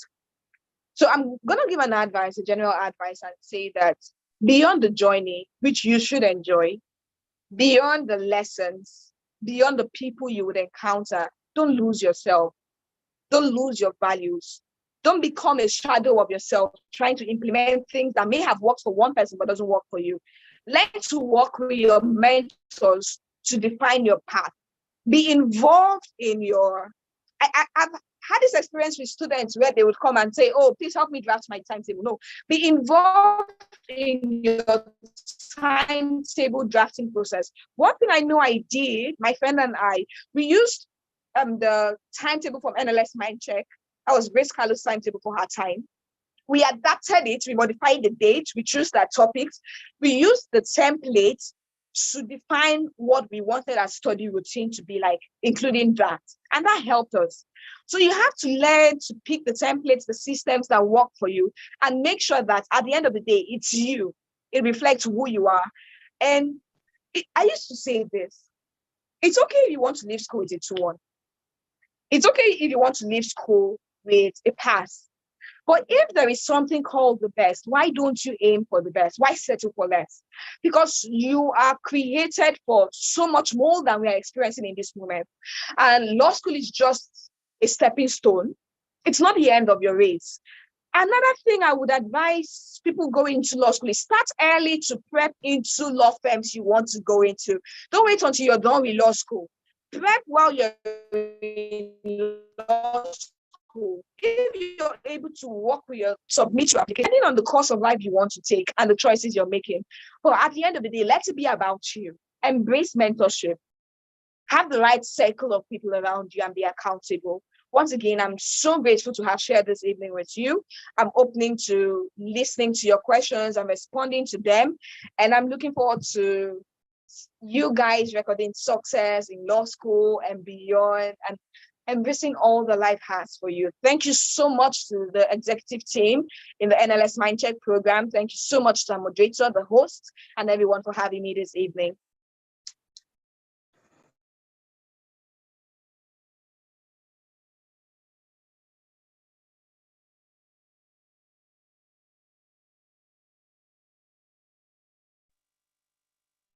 Hello, everyone.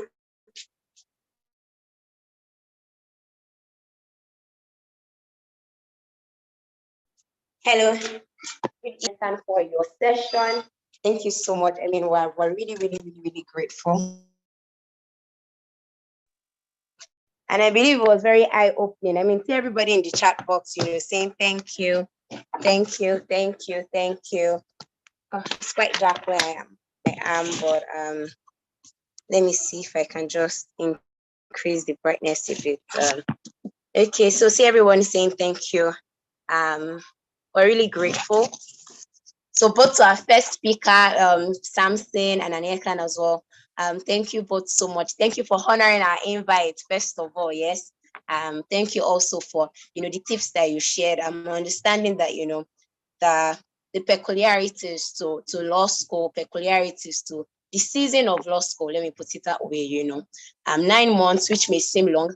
And I know that Aniekan mentioned that, and said, it's one of the shortest periods. You might just think, 9 months is a long span, but actually it goes by very fast. And I mean, I could relate to it very, very, very, I could relate to what she said. And we're grateful to both of you. So now I'll just I know that so many of us have questions. And thank you to all the 44 people that have stayed. I remember we started the meeting with 24 people. So it means 20 people joined us as we continued. So, so if you have any questions, if you have, can you hear me?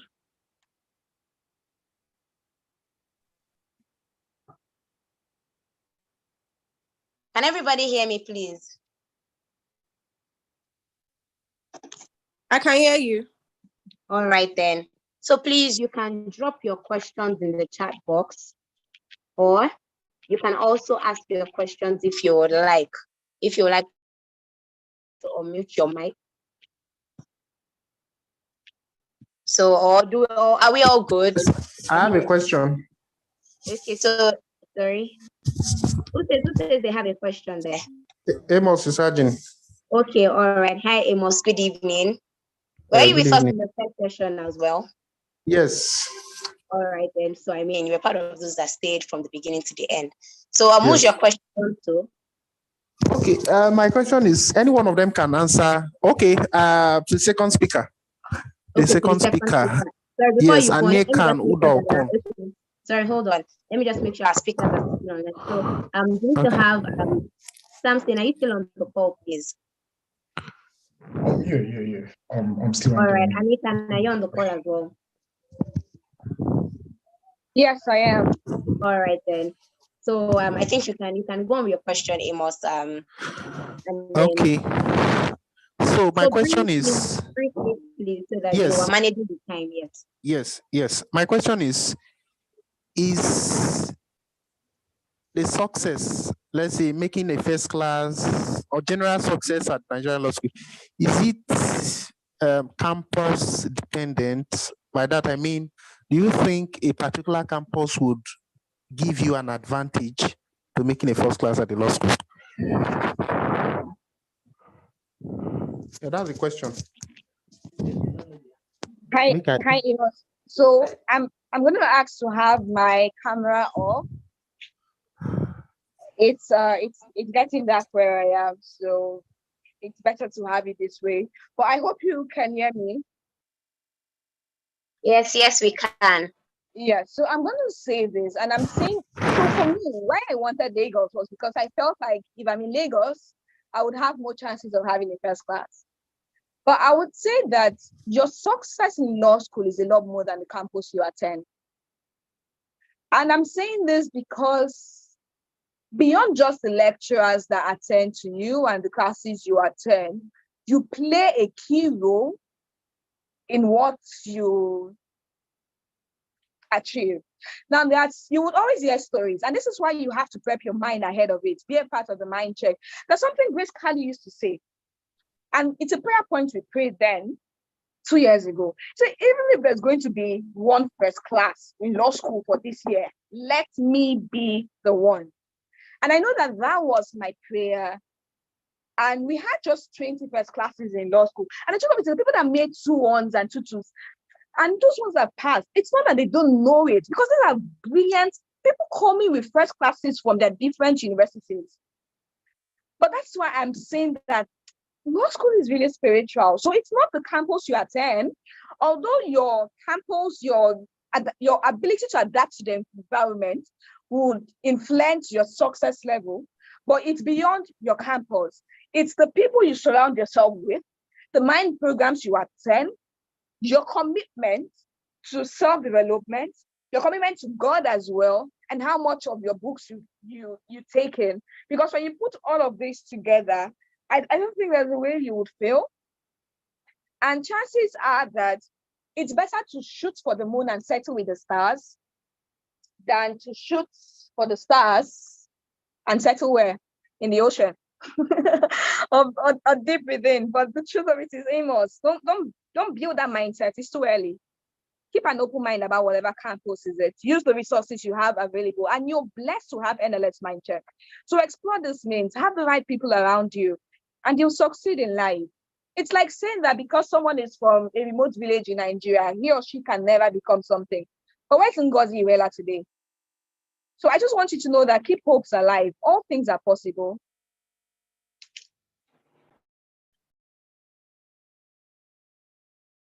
Yeah, thank you so much for that.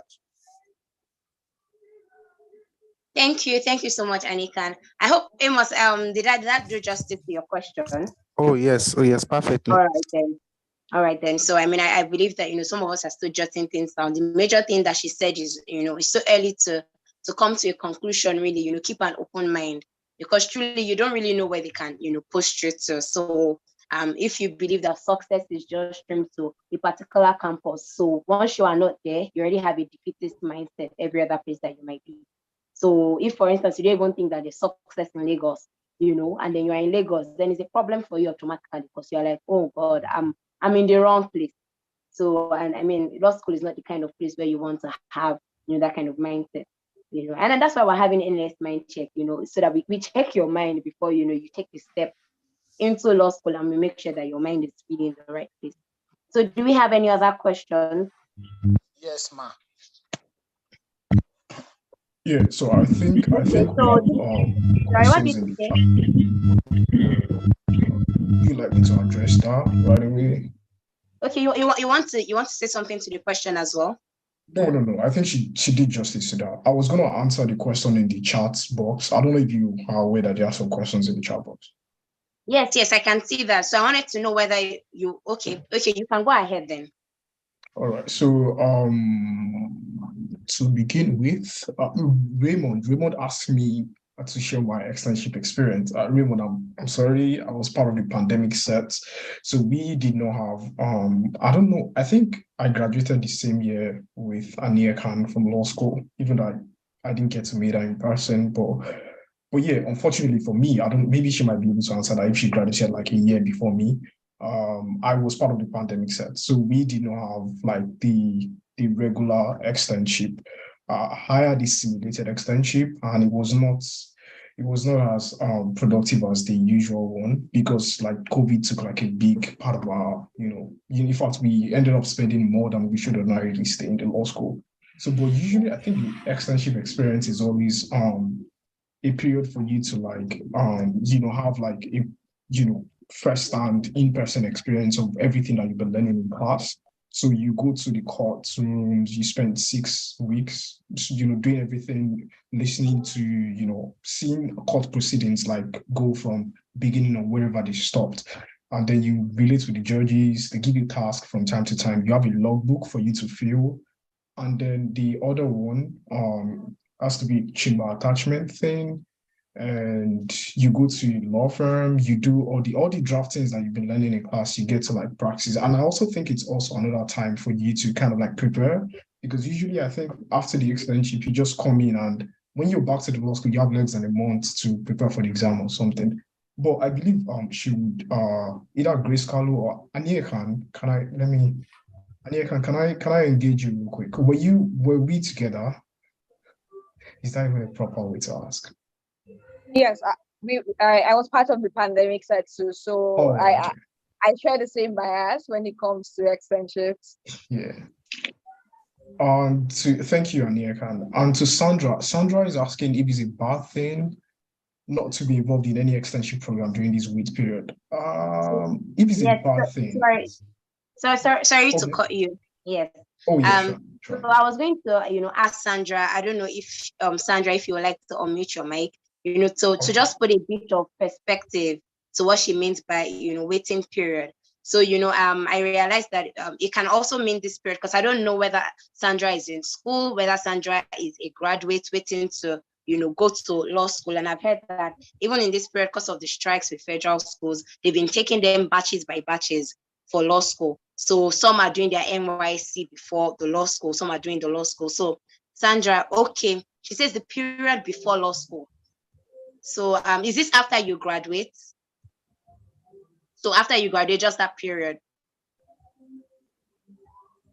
Okay, Sandra says, I'm already an applicant. So I want to believe that Sandra means that Sandra doesn't want to unmute her mic. So I don't know why, but we're following you, Sandra. So I want to believe that she means, after you graduate, the brief space before you now eventually go to law school. So, maybe like some 3 months, depending on.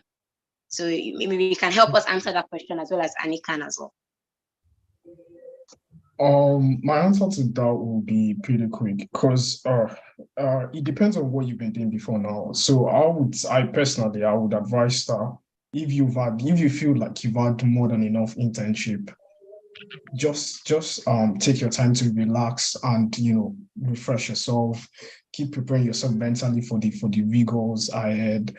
But if you feel like because I would like to also ask you, have you ever like partook in any internship? But nonetheless, it can never be too much, right? So if you feel like you can balance being in an internship, because internship is never a bad idea, because when you go for internship, you see these things, like all the drafts you're going to be making in law school, all those things you're going to be learning, because in law school, what they are teaching you actually is the procedural area of law. What you've learned all through uni is the substantive area, right? So you're coming to learn how to put all those things, all this theoretical knowledge you have into practice. You're coming to learn how to draft court processes. You're coming to learn how to, start and finish, a trial. You get what I mean? So if you're going for internship, it will definitely be additional advantage because you get to see all those things even before coming to law school. So those drafts, those whatever processes, those preliminary objections, injunctions, and everything would not be new to you.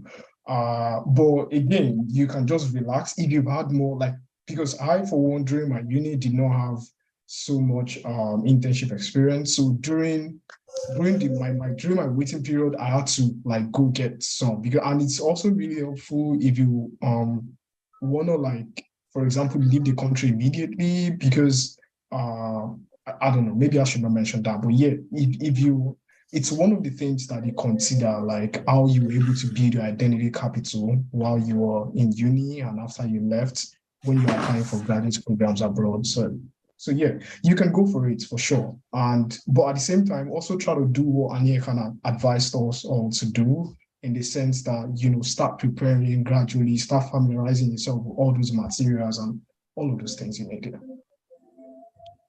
Okay, so thank you so much. Thank you so much, Samson. Anika, I'm so sorry to cut you. Because we're having quite a number of questions and because we're quite constrained with the time, I'll be directing a question to you instead. Is that fine, please?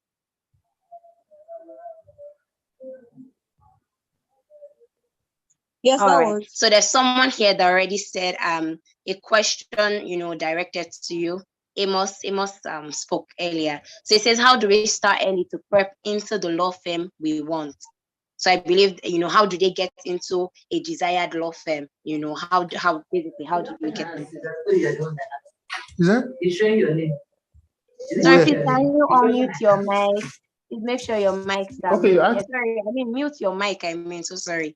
Please make sure your mics are muted. So all right, Anika, So in response to that, I'm gonna say that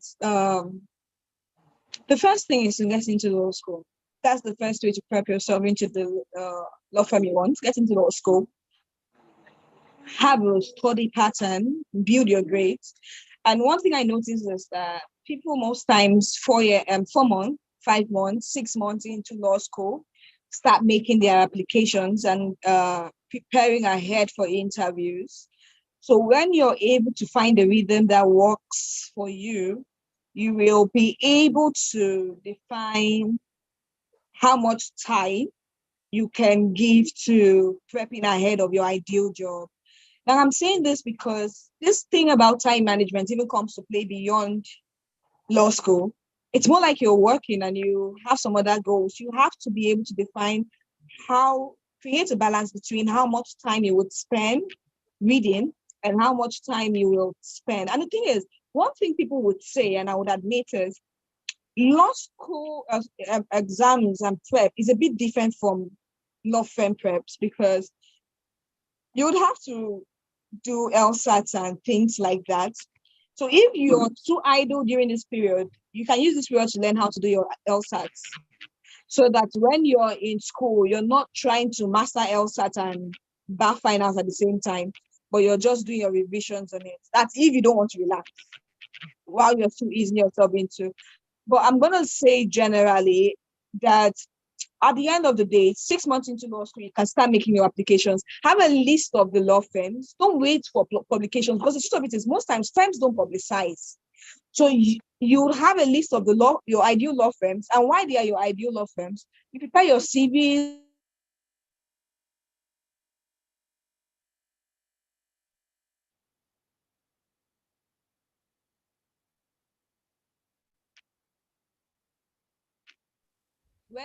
Sorry, I got cut off for a minute.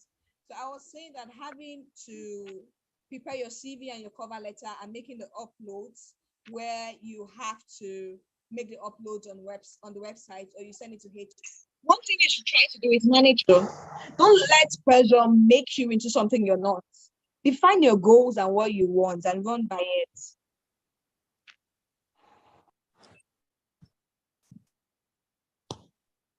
thank you, Anika. Thank you. I mean, the last part, I think what she said applies to what Sandra put on the group chat in response to what Samson, she was the one who asked about internships. And I think Samson did justice to the question. But then Sandra went ahead to put on the chat box that, I've interned in a few places. It's just that the pressure is getting, I mean, in the general English that they use, it's getting worse and worse, especially now. So I think, the closing line of Anika's statement would apply to you, Sandra. Don't let pressure get to you. I mean, I believe that, you're waiting to enter law school. Should I even say, I mean, there's still so many things that could bring pressure. Let it not be now. Let it not be now that you've not even gotten to law school, you've not even started all that process, and then, you're at home waiting to go to law school, and, maybe from the posts of people, I can understand, maybe posts of people on LinkedIn and all that. Just make sure that whatever you're doing is something that you want to do for yourself. At the end of the day, is your life in particular, and then, your goals are your goals, not any other person's goals. So make sure that the pressure is not getting to you. Okay, so you see, so I started to already speak. Something already said as well on the chat box, for her to relax. So I think we're good with that. Someone asked as well. So I think Anika, you've answered the question 2 in 1. Someone asked, Favor said, please, how can one get LSAT practice test in preparation for law firm's test for NYC associate? So I believe that, Anika has done justice to that. She already said in that period, some get into law school and start to, apply ahead just to basically familiarize themselves with, the processes, and then in that period, so they can start to, maybe go through questions and prepare themselves to be, with ELSA, just to familiarize themselves with it. So I think that also answers your question, Favor. Okay, so what question do we have? Because we're rounding up soon. Okay, so Chuma here. Okay, so Chuma says, so something I'd like you to answer, yes? So Chuma says that, what's your advice on time management, finding a balance with lectures, reading, church activities, and social life? I think I would like both of you to answer, because I think that, I don't know, this is just me judging, with my perspective. From what Samson has said, or how it looks to be, you look like someone that likes to find the balance. You look like someone that, well, we know that it is this book, but I can't kill myself. I don't know why I'm sorry, but you're giving me that vibe. So yeah, so it says that, finding a balance with lectures, reading, church activities, and social life. The stories about Lagos campus closing lectures at 6 p.m. How do you manage time, assuming you find yourself in Lagos campus? So Samson, please, would you like to answer that question for us? Yeah. I would like to start, and I'm sure Ania can have like a more serious, because me, I can't come and go and kill myself. Exactly. I don't know. Anika's been giving me that vibe. I'm very serious. So, nothing must shake my time. But I'm just joking on this. I don't know you from Adam. You weren't wrong. You weren't wrong to you're not wrong at all to have guessed that I'm that kind of guy that like to strike a balance. And I feel like that's what life is really about, because those that refuse to strike a balance, where are they? Some of them are like, they got sick 2 weeks to the exam, they got sick a night to the exam, and like exactly. I said, pressure is really like a negative stuff. So always, the thing is, I don't know if you listened to me, Chuma, when I was making my presentation, I made mention of having a timetable. So I feel like that's the best way to strike a balance. If you you have a concise timetable, a realistic one. Don't say read 8 hours or 12 hours stretch without breaks in between. That's very unrealistic. You're human, your brain is going to crash. So yeah, have a strategic timetable, have a very specific one. I believe that Grace Carl is going to really talk about like all of those things. And I think even if you had our very serious comrade, Ania, she also mentioned that there were times when she would ordinarily not want to go out with friends, but she took that break, she took that time out to socialize a bit. And by the time she was back, she was feeling more refreshed than, before she left.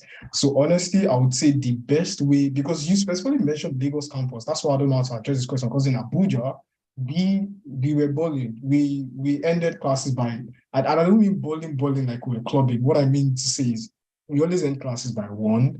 And I think that's the standard time. I think the only thing they do in Lagos is like extra, maybe pre-class meetings, compulsory meetings, and all of those things. So, but for us, by 1, we were done. 1 p.m. we're done with classes, and we have our meeting, group meeting towards 5 p.m., 6 p.m. thereabout. So, but for me, I personally, that was the way I was able to find a balance. Create like a timetable for yourself and try to discipline yourself to stick to it. So, and definitely while you're creating a timetable, you create time for. But yeah, again, you should not. If you're in law school and you're just going to be there for 12 months, social life shouldn't be like something that you want to, you get what I'm saying? Just put it somewhere in the middle. It should not be like something you want to do every time. You don't want to go out every time. You wouldn't even have the time to. So try not to do all the, and like, I mentioned it earlier. I don't know if you listened keenly when I was talking. I mentioned like even my business and some other stuff, I had to like just stop it for the time being. So yeah, maybe Ania can be able to say more on this. Okay. Sorry again. Before Anika gives her, I would like her to, there's another question here. So because I'll be directing the question to you, I'd just like you to, make your answer, all encompassing. Is that the right word? Yes. So it says here that we have been hearing speculations about how law school curriculums are bulky and voluminous. And according to a friend's experience and testimony, there will be countless materials from different authors and writers, which usually gets many lost and confused. Thus, my question is, can we limit ourselves to past questions, what we are being given in class, and just handbooks or condensed books, and still have the best of grades and results? So as I read this question, I believe that it was something, I was going to direct the question to Anika. So in line with Samson also passing the baton to you, so you can just probably put it together and, just give us an answer. Thank you so much. Thank you. Thank you so much. So I'm going to be addressing both questions together, and I'll say something about time management and finding a balance. To be very sincere, now I can't speak for Lagos because I went to Kano. But I know back then, before I went to school, I was told that I was going to be in classes till like 5 p.m., 6 p.m. But when I went to Kano, I just realized that sometimes it's group meetings that will take more of your time. And these are things you can have control over. Now, I'm careful in what I say, but I know that the time I was in law school was a time I explored a lot of options as an individual. So I had something going on with my friend. We had a business going on. And I know that most times I would, and even my mom sometimes would be like, okay, Annie, just go out there and see what's going on. So I would have to be there. I would have to serve a client and I have to show up. But the truth of it is, when I speak about a schedule is one that includes both your church activities, your spiritual life, and you can't spend 124 hours in chapel and expect to pass with the first class. My chaplain in Kano mentioned, and he's like, I would chase you guys from the chapel if you don't go to read your books. So even the chaplain himself was interested in ensuring that people read books. So on Sunday, when he's on the pulpit, he's telling us, okay, you have to read. And there's this thing he would use corporate law principles to explain some spiritual things for us. And that was fun. But you actually have to make a schedule where you're able to say, okay, this weekend I'm going to go out. Next weekend I'm going to be buried wherever I'm going to be buried, reading my books. And next weekend I'm going to be here. Like, you just have to create that balance, even with your calls to home. You can't, because the truth of it is, I don't even think it's possible to get balance. I feel harmony works better. So when you're able to harmonize the things you do, you'll be able to have extra time to rest. And for people who go to Lagos Law School, I hear experiences, but I feel that at the end of the day, one thing that stands out is if you have a pattern, if you have a vision, if you write your vision, you write your schedule and you run with it, it works for you. And when it comes to choosing what materials to read and not to read, I'm very sorry to burst your bubbles, but I can't tell you what to read and what not to read. For me personally, I read my textbooks, I read my handbooks, I read Goody Smith, I read my notes. But there came a point where I relied more on my handbooks and my class slides and some other materials than every other thing else. And that was towards the end. So for me, one of the things I relied a lot on was my case book, my principal book, and my statute book. I also had a book for procedures. So you'd see that the patterns are different. And that's why I can't tell you, read all the materials, read all the authors. But I will tell you one thing, because I read most of the books and I had that time because I was the pandemic set. And something I found out was that some authors didn't even have it right. So some authors would quote the wrong laws, would write the wrong principles. And if you don't know these things and you rely on them, you would fail. So I feel your priority, if I should rank it, should be your classes and your class activities, what you receive from your lecturers alongside your handbooks. That should be your priority. Moving on from there, you can then pay recourse to maybe class notes and other materials that come into play. But use your past questions. One thing I know I did, and I would always advise, you should practice drafts like you read. People prioritize reading principles and they let the draft slide. But I want you guys to go into law school, starting each day with a draft, because that helps a lot.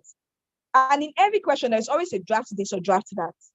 So when you're able to look through your past questions, it guides you. And there's this thing where you're able to see the patterns, the context where the questions come from, and how to respond to them. I did a lot of MCQs, and I'll recommend that as well, because it's a way to measure your ability to understand what's going on in class and apply yourself to it. So that's generally what I would say. Thank you so much, Anika. Thank you. Thank you. I mean, I hope that, we still followed through. I hope that we're still here. Yes, and I'm so impressed. I mean, the same 45 people there, but I think I even said 44, at the end of when Anika spoke. I hope you guys are taking notes, because our hosts, not our hosts, our speakers really have been, dropping gems. And to just say a little on what Anika has said, truly, same thing that Samson said, you don't want to ball too much. He said you want to make sure that it's just going to be 9 months. You're not making your social life the priority, really. But it doesn't mean you can't take breaks. So, that's where rest comes in, because some people just go, and then you just get into the books and then you start to hear of how, this one fainted, that one, this, that one. So I say just make sure that you put in, a balance to everything. She also mentioned about she also mentioned about chapel activities and how even the chaplain himself. So I think even the chaplain himself was, involved in basically your progress. And your progress is really, you guys came here because of me, the things that, were mentioned. So we have just one last question so we can round up, because we're about already 5 minutes behind time. I see some people asking some questions. Say, are MCQs written on the same day? Yes, it's just one MCQ. I mean, for all the 5 courses, yes. Thank you. Olaoton already answered. It's 100 questions in 1 hour. So, I mean, I think this is when you now start to just familiarize yourself. You probably have seniors that have gone ahead, ask questions. These are random information, really. So, it's 100 questions in 1 hour. And as Anika said, something that if you start to do it, you will get used to it. You literally will get used to it. It's an hour. It might seem impossible, but, I think practice makes perfect. Consistency in practicing will result, into you doing the right things on the day of the MCQ. She had also mentioned the fact of the books, making sure that you are checking which one is the wrong law, because sometimes it's not really that, those people put out a wrong law. It's more like, the law has expired. Let me put it that way. There has been a new law that has basically now refreshed it. So maybe you are reading a Condi Smith of 2015 and he used Kama of 1999. What you are going to be having now is Kama of 2020. So the problem is, are you up to date? If you've gone to, memorize those sections, there's a problem. So I'm just saying all this, to make sure that the major points that they mentioned are being reiterated, so we can note them. So the last question here says, please, for those who already served, that is, you've done your NYC program before coming to law school, what's the probability of being hired by a firm? So please, Samson, can you just say something to us? I don't know, from your bio and profile that I've read of both of you, it doesn't seem to be the situation, but I would like you to just say something, just 2 minutes, so we can just, maybe even just a minute, so a minute each, so that we can round up by 7. Yeah, so you were right, Oyinkansola. I went to the law school first before going for my NYC, then before leaving for the United States almost immediately. But yeah, I would say the probability of you getting hired is half, obviously, because like half, 50%. But I would say for sure that you stand an higher chance, right? In the sense that you already finished your NYSC. So you're not even applying as an NYSC associate. You are applying as an associate, if that makes sense. So you're applying as an entry-level associate, and you stand an higher chance, obviously, even over all of those that are yet to do NYC, because when they are applying, mostly they are applying as NYC associate, but you already finished, like you're already done with your NYC. So you are now applying as you're ready to like just dive in fully without any sort of NYC thing attached. So you're applying for the full-time role now. Yeah. So, and yeah, that kind of like makes sense. And yeah, the other thing is you need to still just, also those firms the same way other people will. And yeah, kind of already like give you guys heads up on how to do that, in the sense that I feel like, okay, the thing is, most of these law firms, they tend to consider application on a rolling basis, especially for the big laws, right? So Aneka has advised that you try to throw out your applications even while you're in law school. So that was one thing most of us did then. Before we even got our results, we were already rolling out those applications, right?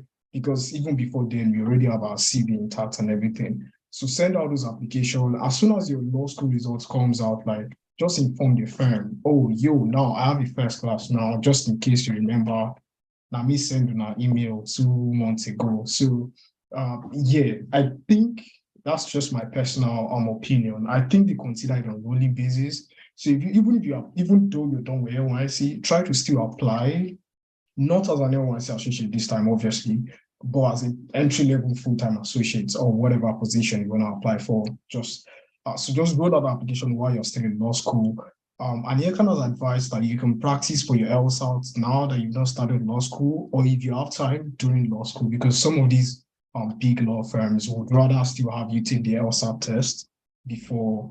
But one thing I want to just say in general is that you guys should not, I mean, as much as you're concerned and that's why you're here and you're really taking a good step, try not to, I know Anekan has been saying, she's been using some terms that may seem very complex.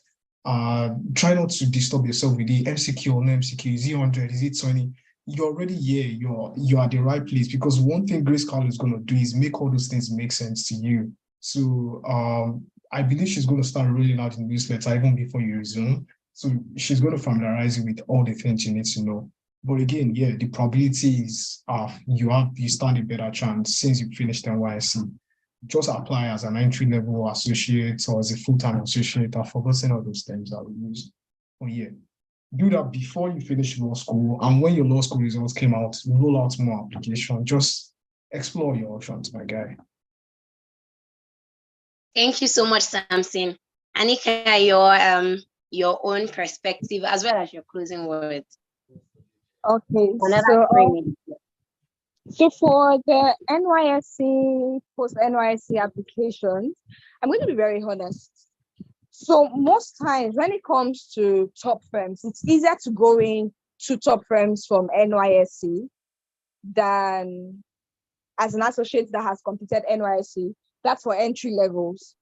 But what most people do is, if you've completed, and I'm saying this such that if for some reason you have a gap year, you can use your gap year for internships as against going for your NYSC.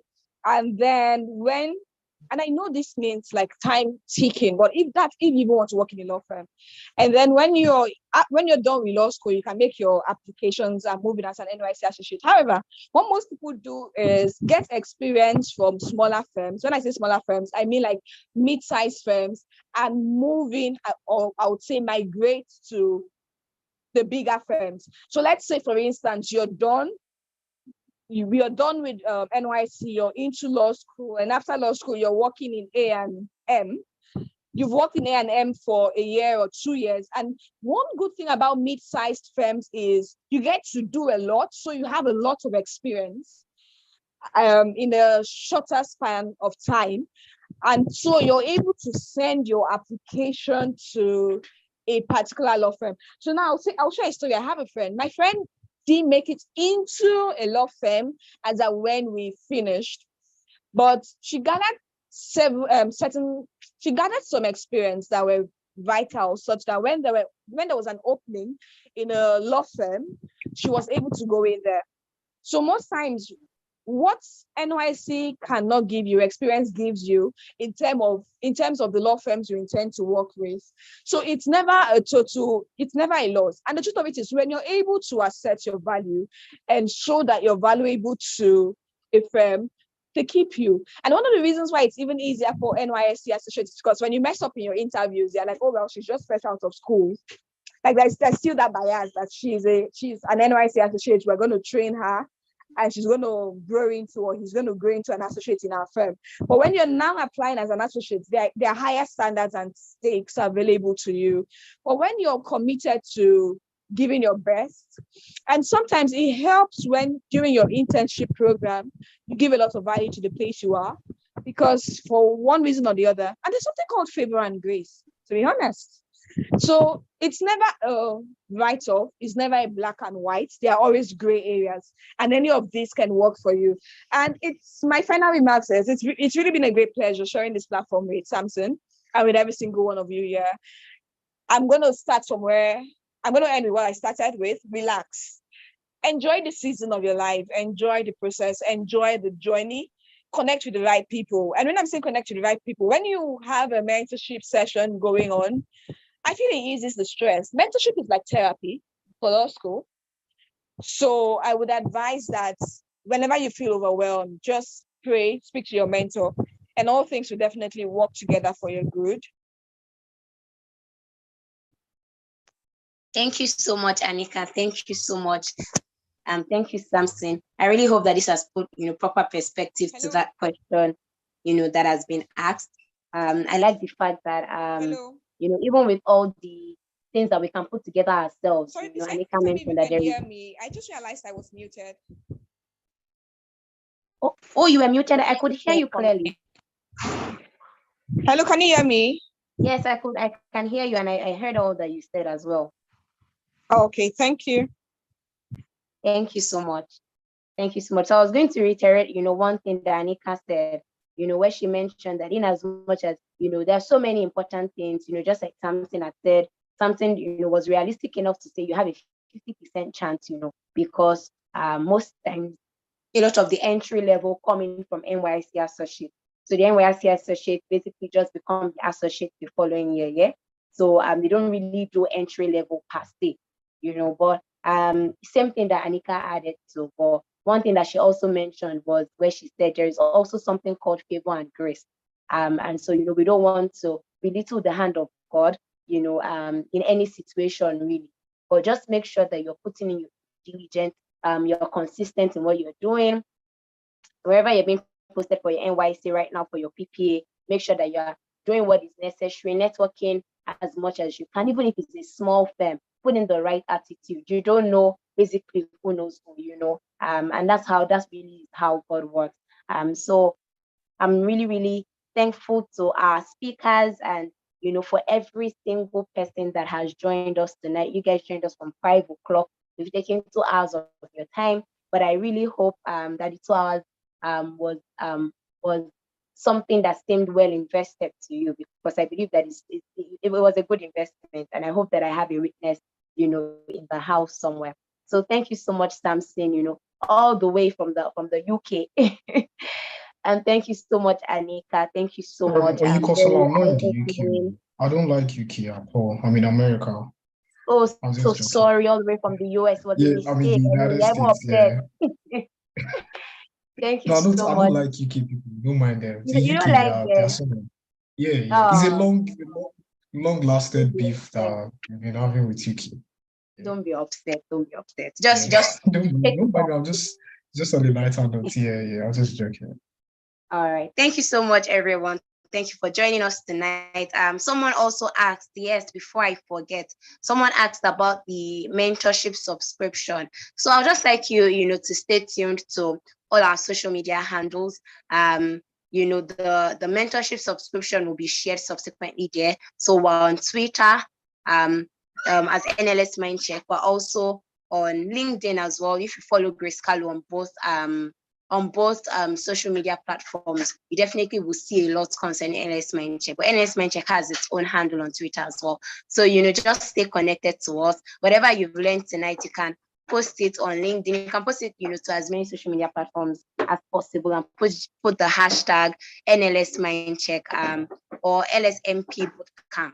I hope you're able to get that. Yes, I'll just paste it in the chat box so that if you would like to share. We would like you guys to share. Don't be selfish with what you've learned.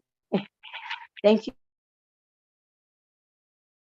you so much for your time tonight. And this is me saying good night to everyone.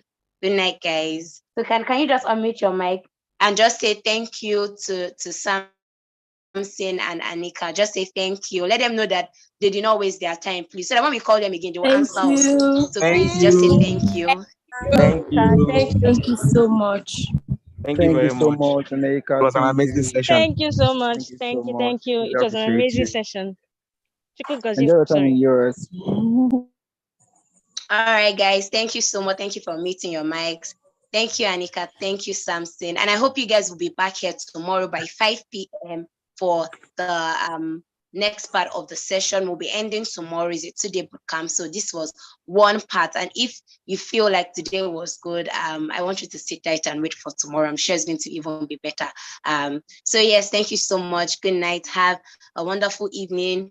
Oh, sorry, Samson. I don't know how many hours away you are, but have a wonderful day. Thank you, everyone.